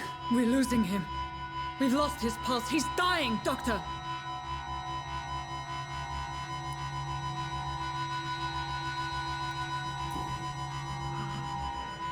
A dose of epinephrine, now. Yes, Doctor.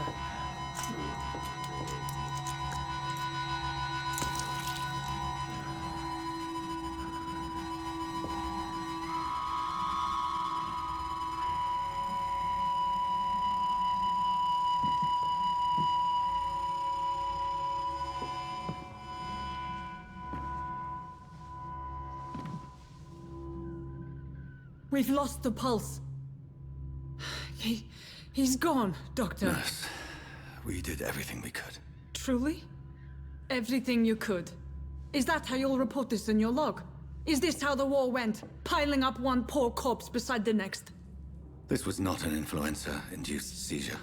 I've never seen symptoms like these on the continent.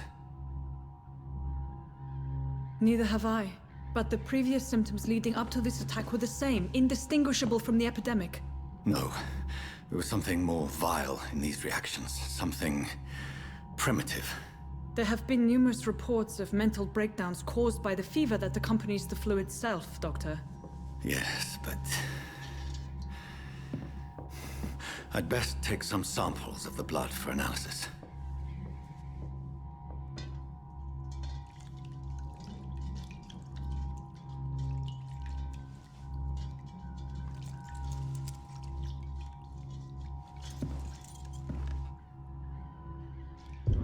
I doubt you're here to test my bedside manners.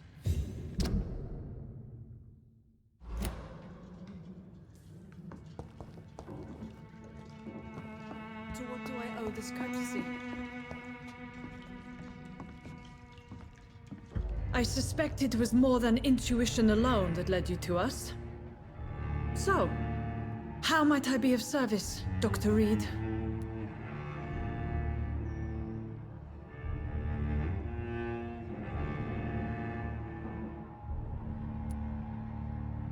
I've come to put an end to this insufferable blackmailing, Dorothy.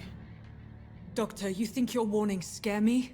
I've stolen and plied, blackmailed and lied, but what else am I to do? I'm all these people have.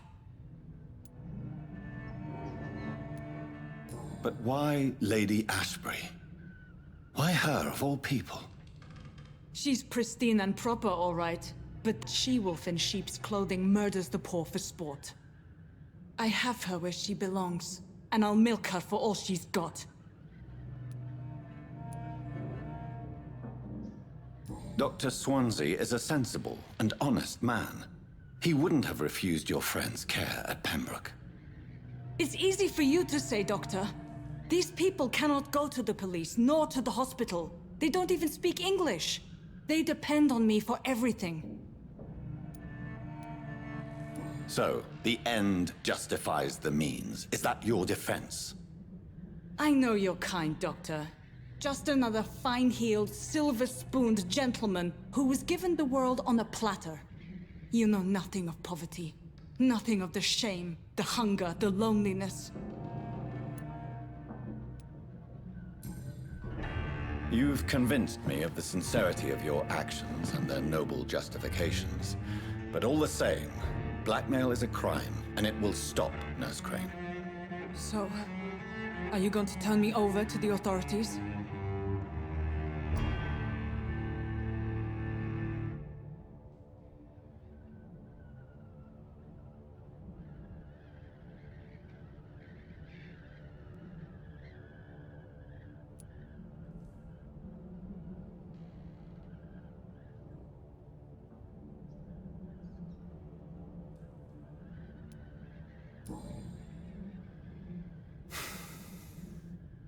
No. Your place is here. Jailing you would be an even greater crime. So, here is my proposition. I'll look the other way on your little enterprise. In exchange, you will resign from the Pembroke Hospital and provide me with medical supplies when the need arises. Dr. Reid! That sounds like a business proposition. My accomplice, then. No, just a privileged client. My research may require the occasional rare piece of equipment or ingredient. I'll pay good coin in exchange, fair and honest, to help finance your noble endeavors.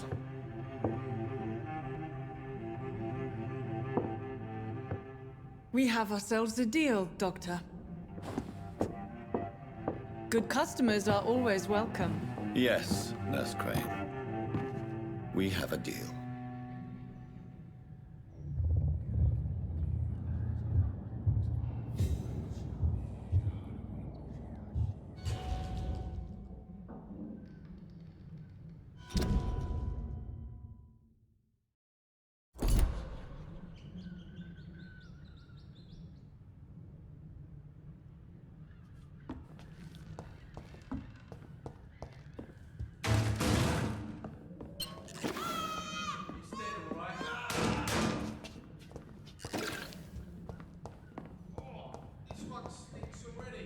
It's locked, all right. It's locked.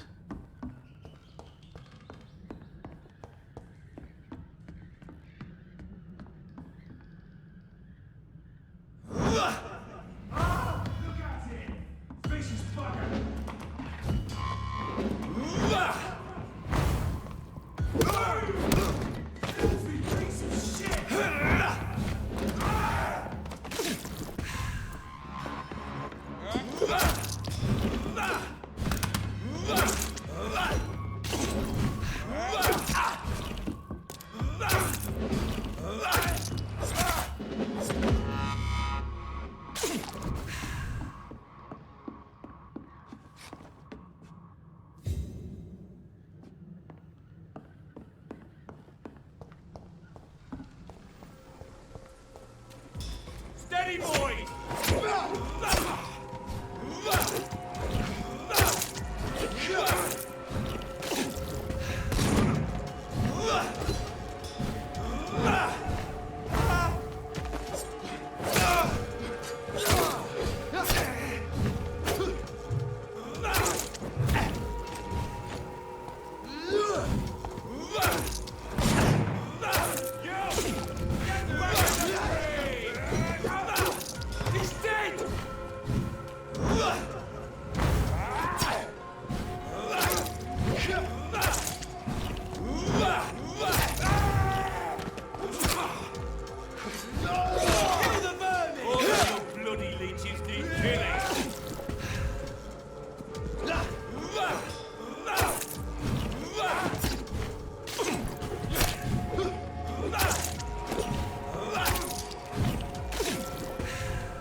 It's locked, all right.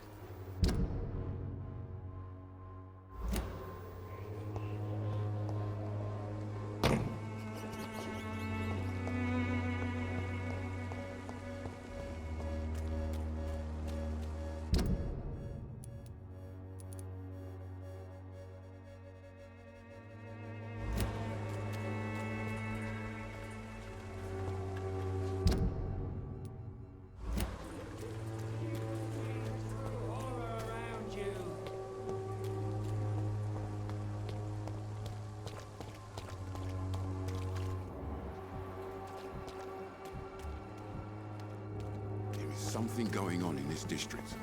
I don't know. Don't be shy, handsome. What can Christina do for you? I'm not looking for what you're selling. But I'd like to ask you a few questions, if I may. I'm a doctor. Dr. Reid. All right then, but be quick. Though I usually get paid when I open my mouth. Clayton Darby claims he will expose the crisis in Whitechapel to all of London. Do you believe him? I believe Clayton's courage will erode with time, until he finally leaves Whitechapel to start another fight somewhere else. Are you talking from experience? I've seen your type come here to get a good fuck in a cheap room or a dark alley before going back to their fancy houses in the West End.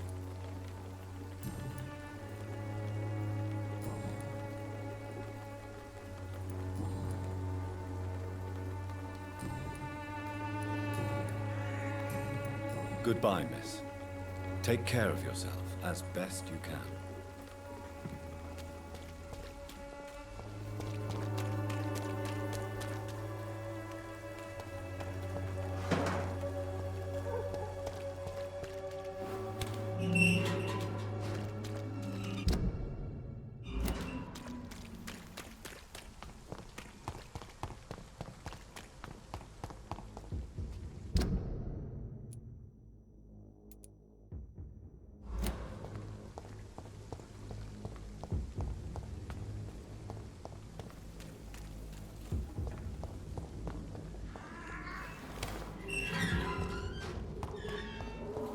Human blood. Whoever left these marks did so deliberately. Kill it, boy!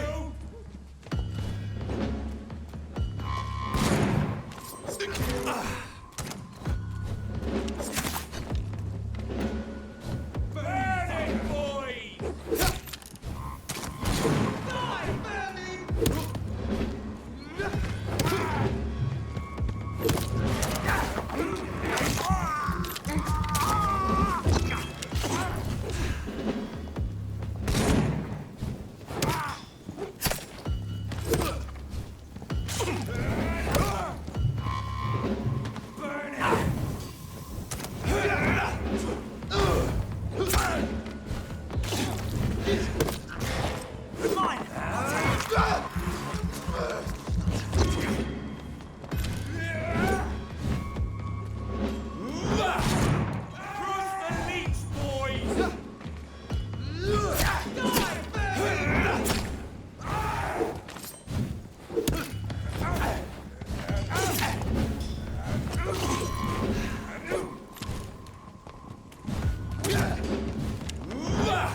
Not now.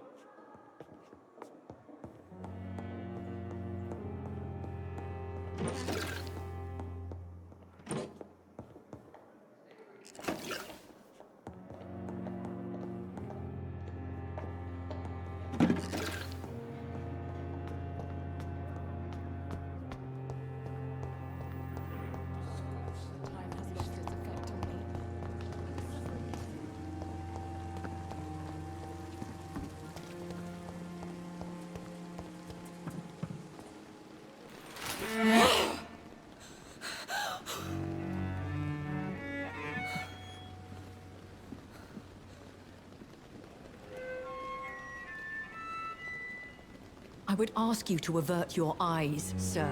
Or did you not know it was rude to stare? I knew it. Speak up, Dr. Reid. I like a man who speaks his mind.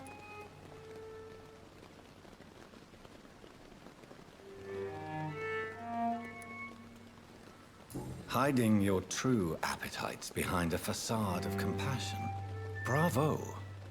Very clever indeed. Spare me your sarcasm, Jonathan. You are but newly born in this world.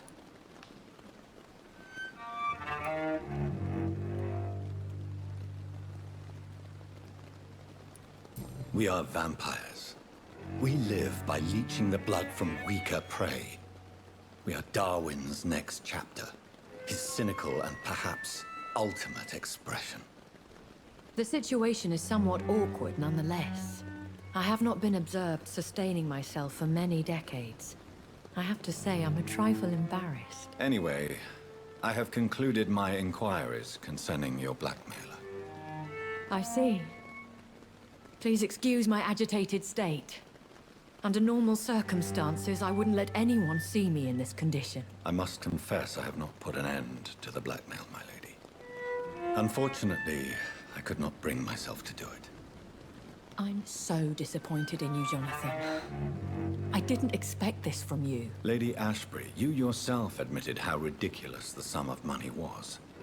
I can assure you, it was all used for charitable ends. Well, you are full of surprises, aren't you, Jonathan? All right, say I trust you, but you will still pay the ransom. That is only fair. After all, it was you who failed to bring this problem to a satisfactory conclusion. I believe I could agree to that. And since a lady always keeps her promises, I will now answer any questions you may have. Why does Dr. Swansea allow you to feed on the patients of the hospital? Dr. Swansea is a good and compassionate man. He is trying to find a solution for our hunger. Until that happens, he is clever enough to understand that I only feed upon the dying. What do you know about this Brotherhood of St. Paul's Stole? The Brotherhood is well known amongst London vampire society. As long as our kind is discreet, and as long as they do not interfere, we have come to a mutual understanding. And no one suspected you of the murders? As you well know, suspicion has recently fallen on me of killing for pleasure. But you have my word, Jonathan. I take no pleasure in taking a life. I know this is beyond the pale, but may I inquire your age? Really? And I thought you were gentlemen. If you must know, I'm 27. I've been 27 for a long time now, and 27 I shall remain. And who bestowed upon you this eternal youth? My maker. He left this isle a long time ago. Very well.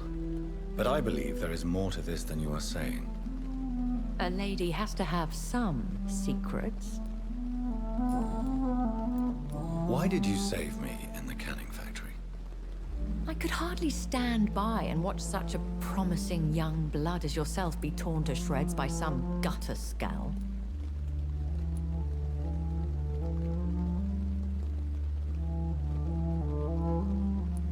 Willian Bishop wasn't the vampire that created me then? No, Jonathan.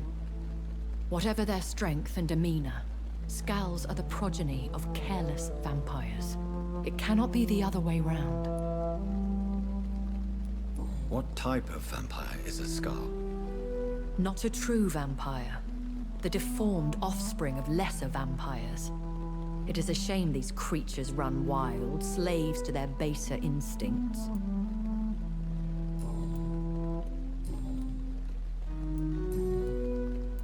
I've been away from London and England for 3 years. This isn't the city I remember. Things have gone from bad to worse here, Jonathan. I've lived in this city for a long time, and I've never seen it like this. The Spanish flu has hit London that bad? Yes, but it's not just that. I've heard things. Things I've not heard for a very, very long time. There are whispers in the shadows. Something far worse than the Spanish flu is here in the city. What is it you fear? Fear has long since flown this form. But there is something malevolent circling us. I feel fear is merely waiting in the wings. Are there many vampires here in London? Immortals are of a rare breed, and we often tend to hide. But you may occasionally meet some of us at night. Do you know any of them? Have you an idea of the identity of the vampire who attacked me? You mean your maker?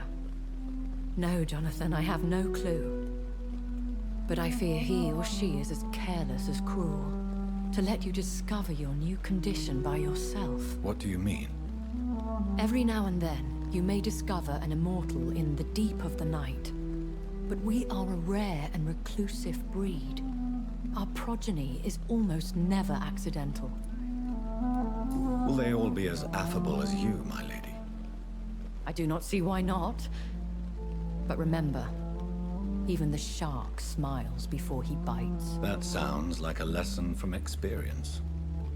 Vampire politics are as intricate and sometimes tedious as a game of chess in a gentleman's club. I've learned from experience it is best to decline to play. When I awoke, changed, I was chased and attacked by vampire hunters. Prepared and well-trained. Though I can't be certain, more than likely it was the once glorious Guard of Priwen. Once glorious, but still dangerous.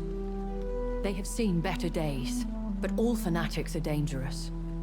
You would be wise to stay clear. They are sworn to destroy our kind. You make them sound like some sort of cult. More a society, and like all the best ones, a secret society. I thought them almost gone, but it seemed they have been recruiting.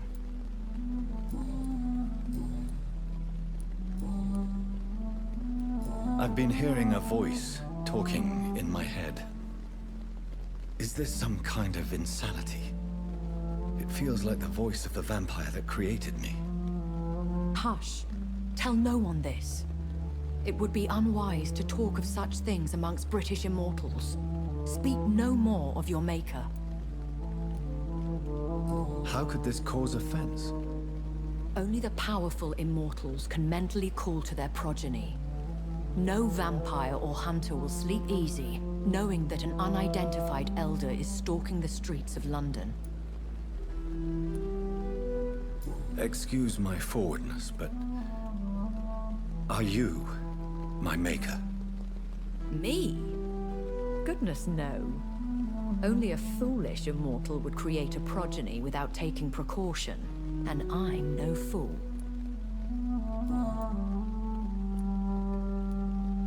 I don't understand. Why was I created and then left for dead? That is a question only the one who made you can answer. It's not normal practice. I doubt even if you find him, he will answer you, considering how cruelly he treated you. So me being a vampire could have been a mistake. I very much doubt it, Jonathan. Contrary to the legends, it is not as simple to make another vampire by just biting someone. I'd like to avoid creating another vampire by mistake anyway. Tell me, how is it done? The process is dangerous. It could even kill your potential progeny. If you did decide to sire an offspring, they must drink of your blood, Jonathan. A vampire? Is that what I am? What we are? Such a crude word, defined by penny dreadfuls and drunken hacks. No. You are now an Ekon, and that you shall remain.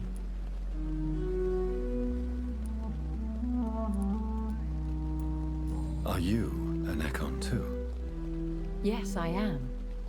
We are the closest thing to what man refers to as vampires. Forget what you think you know about us. So we are Ekons. How can I identify us amongst other vampires? How to put it? All Ekon are vampires. But all vampires are not Ekon. We are but a branch of the immortal tree. I bid you farewell, for now, my lady. I must quickly analyze the blood I took from Nurse Crane's patient.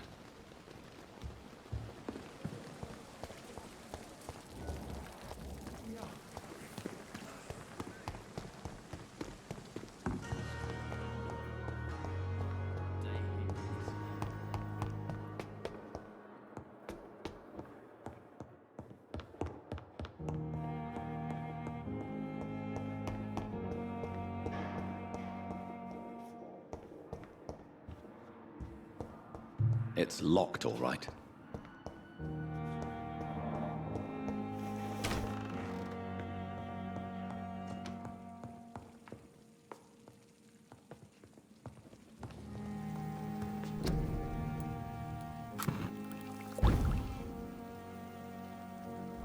Razvan Vasily was infected by Spanish flu, but also has the highly unstable blood of the Skals. Is the London vampire epidemic transmitted through the flu? I should talk to Dr. Swansea about it.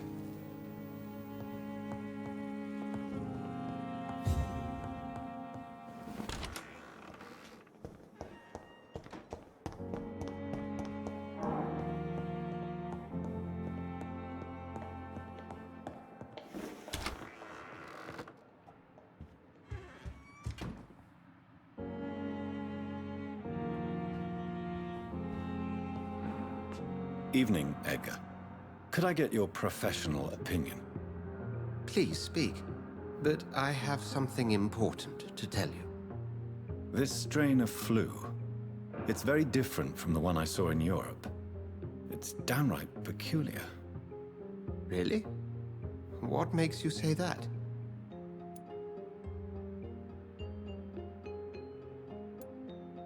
I've just looked at the blood of one of our recently deceased. I see. Do you have anything more to go on? This disease spreads and looks like the Spanish flu, but its effects differ greatly. The London strain is different from the continental one. This is very interesting. Did you find something else?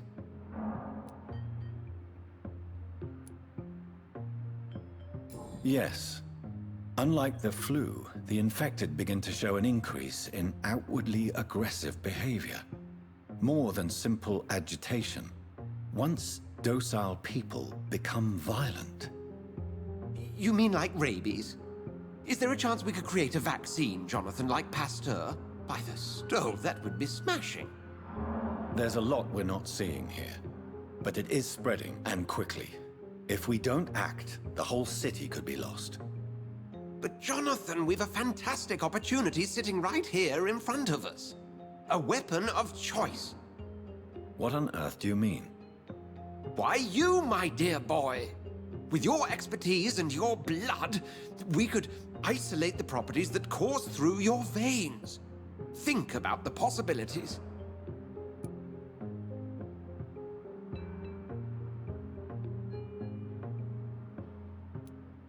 But the risk of infection using vampire blood could compound the situation. I know, but your blood now carries remarkable regenerative properties. With our minds and your blood, there's nothing we couldn't cure. We'll discuss this more later. Thank you for your time. No, thank you, Jonathan. But as I said, I needed to talk to you. I have some rather bad news. Yes? I'm afraid it's your sister. My sister? She's to be buried this evening at Whitechapel Cemetery. Your mother published the obituary this morning. I see. I'm sorry, Jonathan. Please accept my condolences.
This one's a top!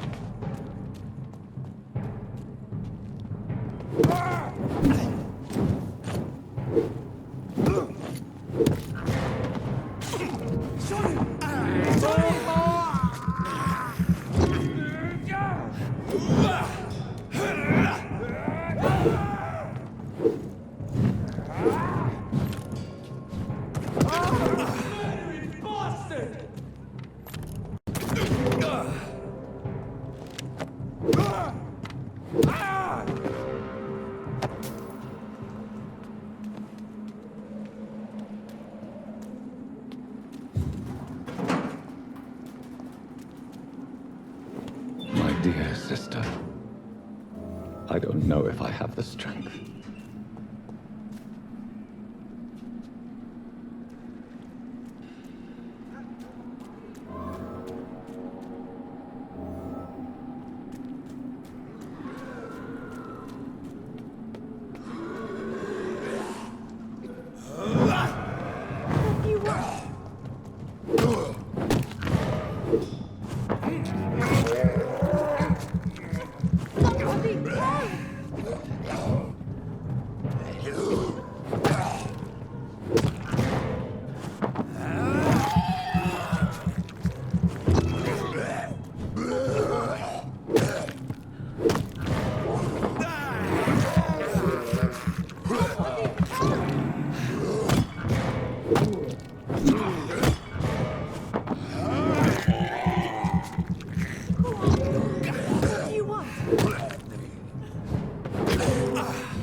Are you all right, miss? I don't know. Who were those people? They wanted to kill me. Why? They've lost their minds in the epidemic. They won't come back for now. You seem to know a lot about them, sir. I'm Dr. Jonathan Reid. I'm investigating this disease. I am Xiaoxun. Thank you so much for helping me, Mr. Reid. I must go to the cemetery now. Goodbye.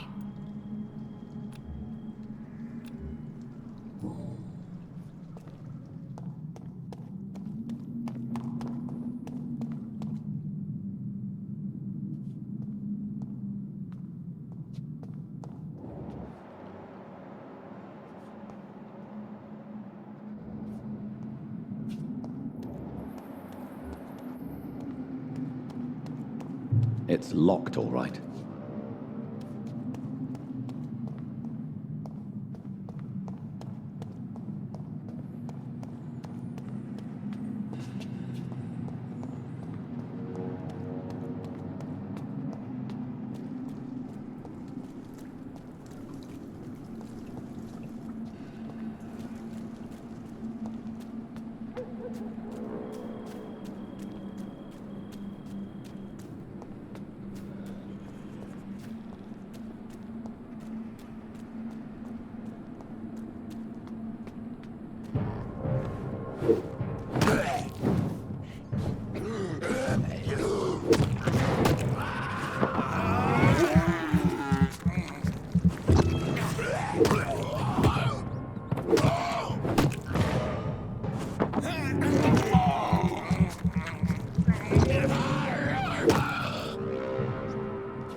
Since I can't reveal myself to my mother now, I must find a discreet spot to attend the ceremony.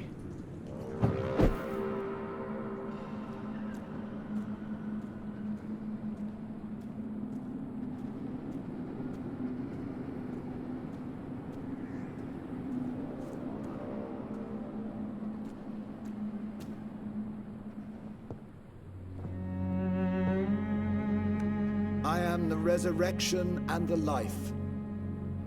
He that believeth in me, though he were dead, yet shall he live. And whosoever liveth and believeth in me shall never die. We commend unto thy hands of mercy, most merciful Father, the soul of our sister departed, and we commit her body to the ground. Earth to earth, ashes to ashes, dust to dust.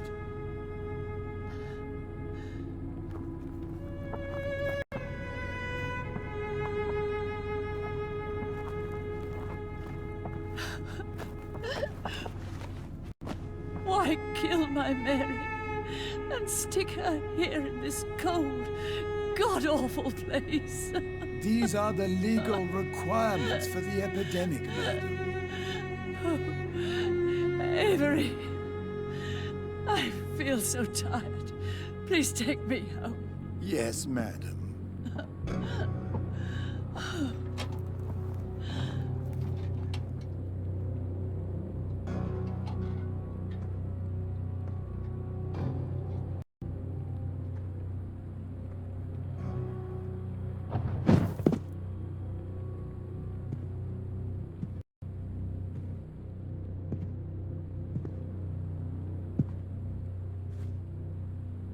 Oh, Mary.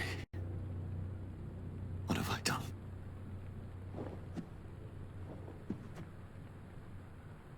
If I could only change one thing. One thing. This is a nightmare. Jonathan, there is nothing you can do but accept it.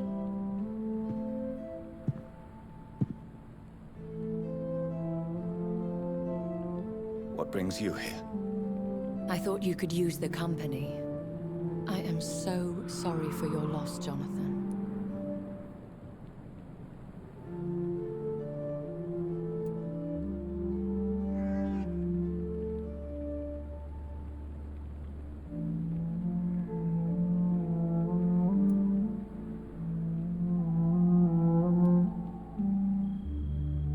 I wish the tears would come.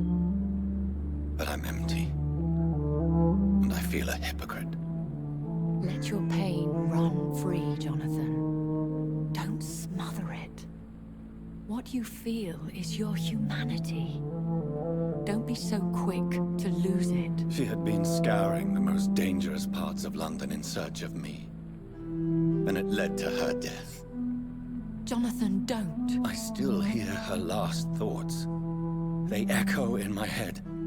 Her mind shattered, and it haunts me.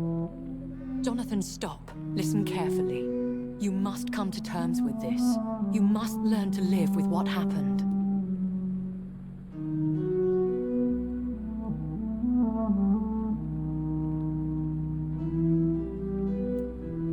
How is it possible? Tell me. Is it so easy to take a life every night? And then just smile and nod at those you spared? Don't you see? You're doing the work of our enemies, feeding your remorse. We are weakest when we grieve, and the guilt blurs our senses. And so this is why you're here. To warn me. You felt this pain yourself. You too have endured this. I don't want to lose you, Jonathan. I've lost so many friends. Loved ones I cherished. Pray for Mary's forgiveness, if you must.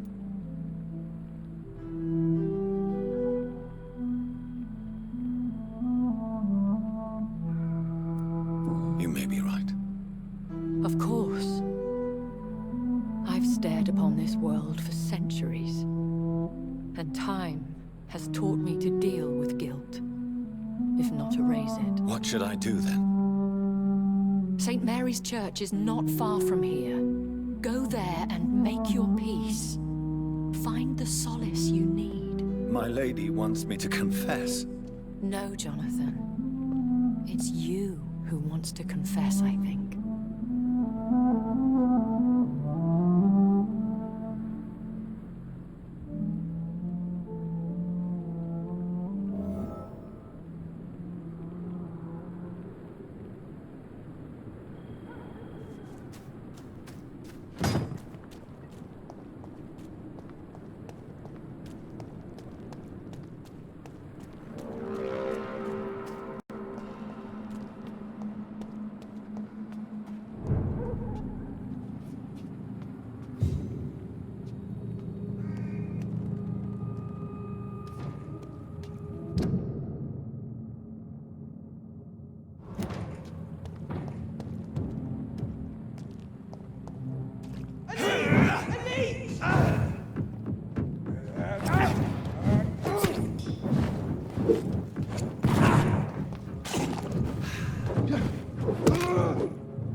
And off to church he goes, a newborn seeking divine consent to lick the blood from the soft and pointy crown. Who are you?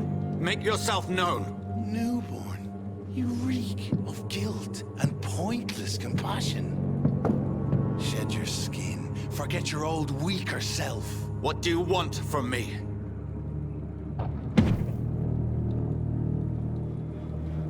Ascalon does not approve of lone wolves who bring unwanted eyes to our pastures. So your name is Ascalon?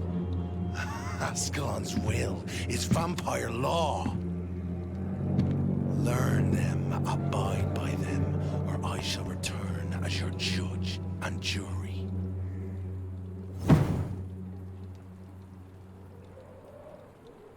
These immortals try my patience with their plans and unsolicited counsel.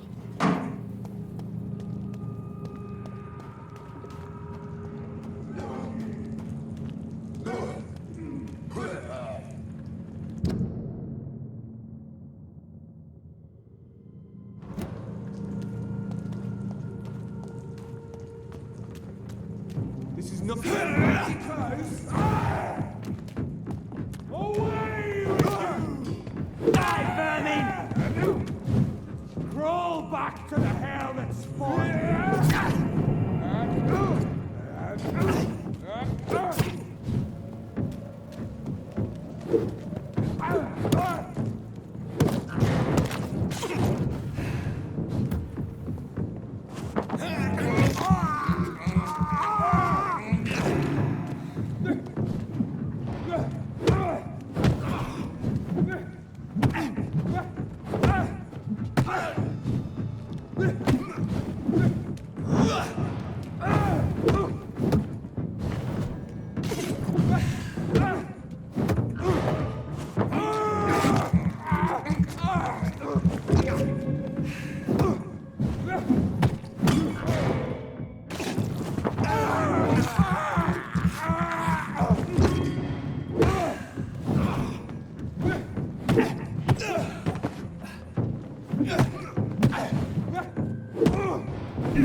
This man stunned me with his faith. His crucifix. This is not good news.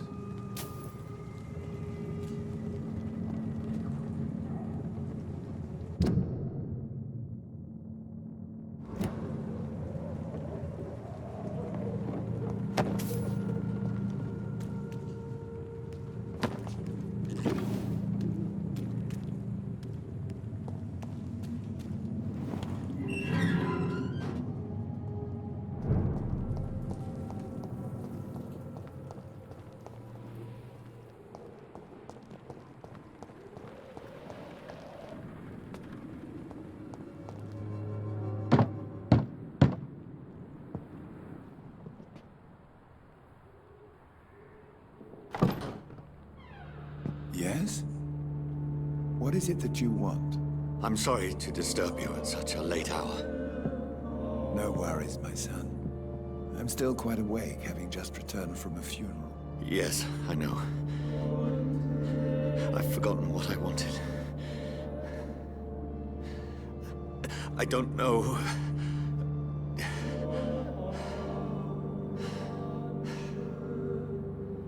May I help you, child? You seem somewhat perturbed. I haven't the strength to cross the threshold. I wish to pray, to cleanse my soul. The church is shut by order of the bishop. But I'm still the vicar of St. Mary's, if that is any use to you, my son.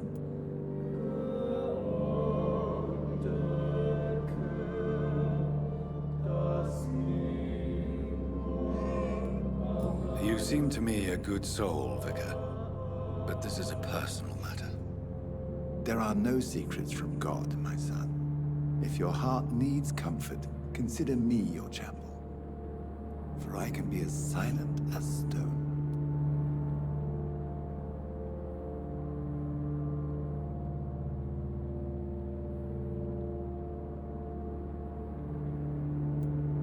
I've words for one departed. They're not for living ears to hear. Your eyes burn with rage, yet I see the pain that lies beyond. I am here to lighten the burden of all God's creatures. Whatever you tell me is between us and the Lord. Very well, priest. As you seem quite adamant. Open your heart, my son. Tell me what burdens you. With whom do you wish to speak?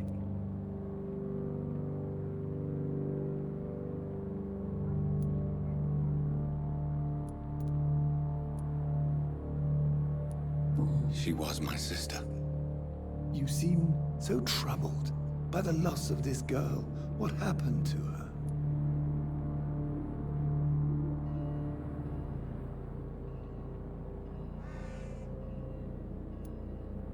She was murdered. I see. And how are you feeling, my son?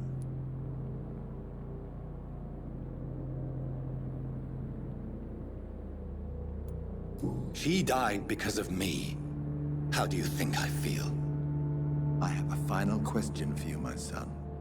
This is of the utmost importance. Ask your question, Vicar. What words would you like to say to your poor sister?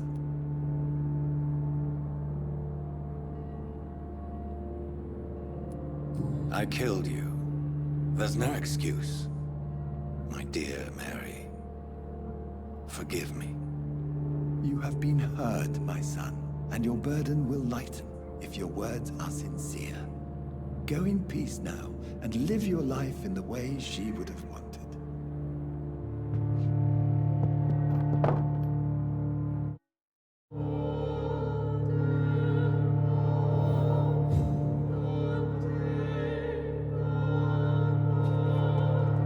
There. I confessed to that vicar. Do I feel better? Only time will tell.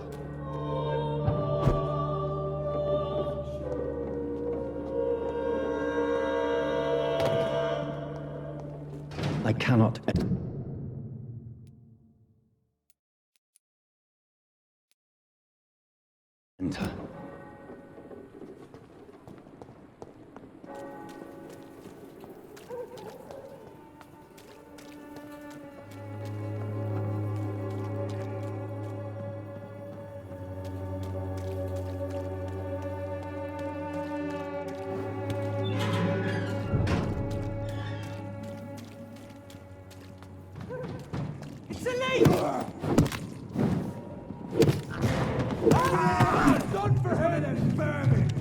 power!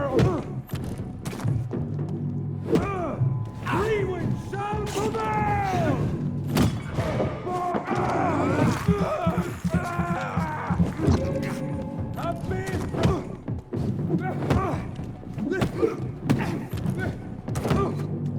Strong, brothers!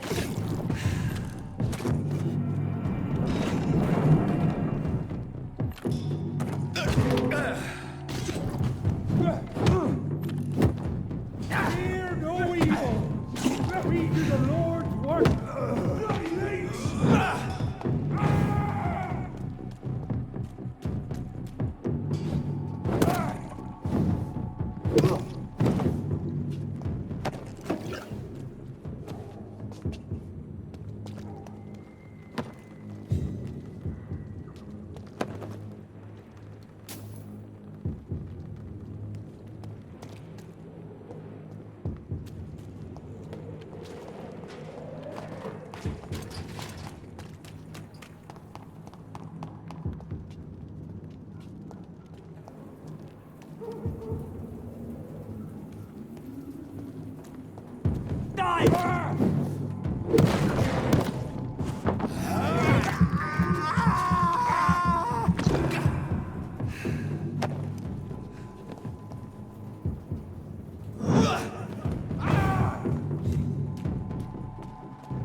Over there! Vermin!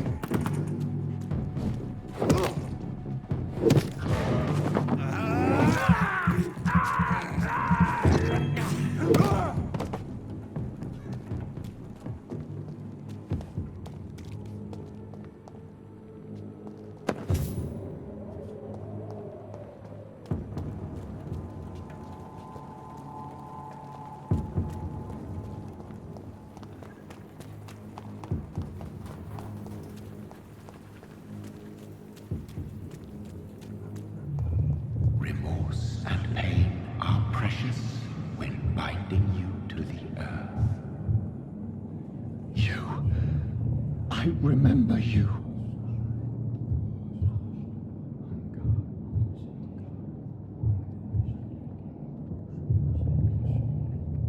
Fear be gone. I would harm no child of my making. This is your doing. You made me this creature. What are you? I am the land. You are our champion.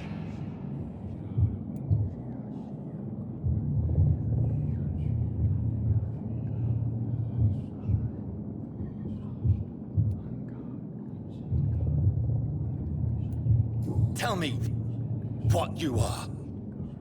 I am the whitened bones and blackened soil. The land made blood coursing through thy veins. What is it you seek? This age is sickly. An ancient poison, an older rage, brewed in a cauldron newly forged. This has something to do with the epidemic. Seek truth, my champion. Defeat the serpent of knowing with iron spur.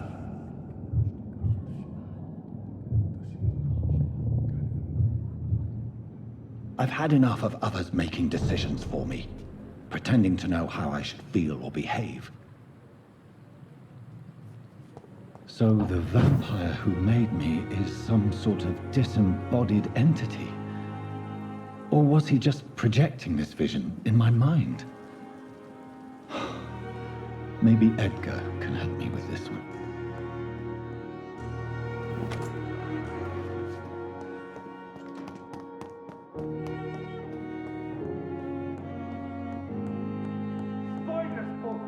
Nothing but an obsession. God protect us. You've got a leech in the hospital. Yes, my hospital. My mission is to heal while you go about warring. You've set the table for a snake. I wonder why there's venom in your food. I'm growing tired of your song. You're a woodsman, McCullum, not a doctor. Return to your hunt. Remember, I've a good nose for machinations. I can flare the scent at a mile. You can't hide from the guard. Leave him, Jonathan. This is sacred ground. Neutral territory. And I just had the carpet cleaned.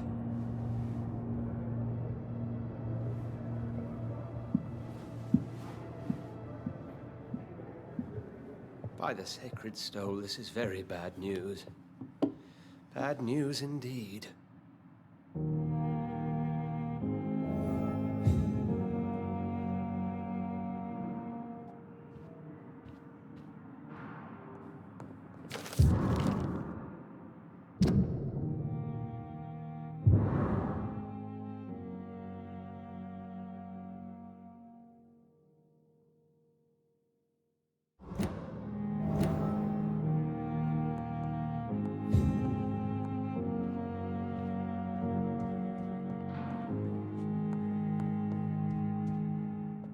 What happened? The hospital has been attacked.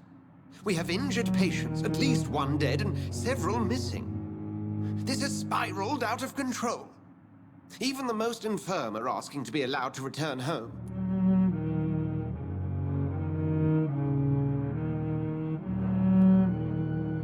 We cannot have the people lose faith in this institution. This hospital is their only hope. Of course, you're right. But we cannot afford a public scandal. It would ruin us.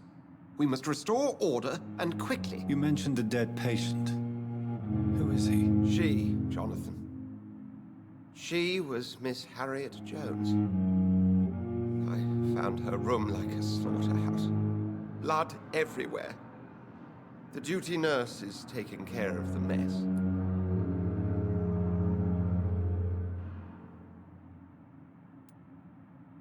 Very well. I'll help you. I know this place means something to you. I have noticed how you suppress your appetite when around the staff and patients. You need to know you can trust me, Edgar. I do, dear fellow, I do. Please then, tell me. Sean Hampton, the man we thought we'd saved at the docks. It seems he was infected after all. So Hampton became more beast than man. Exactly. And now Guard of Prewen suspects the hospital of vampire activity. Do you realize what that could mean for us?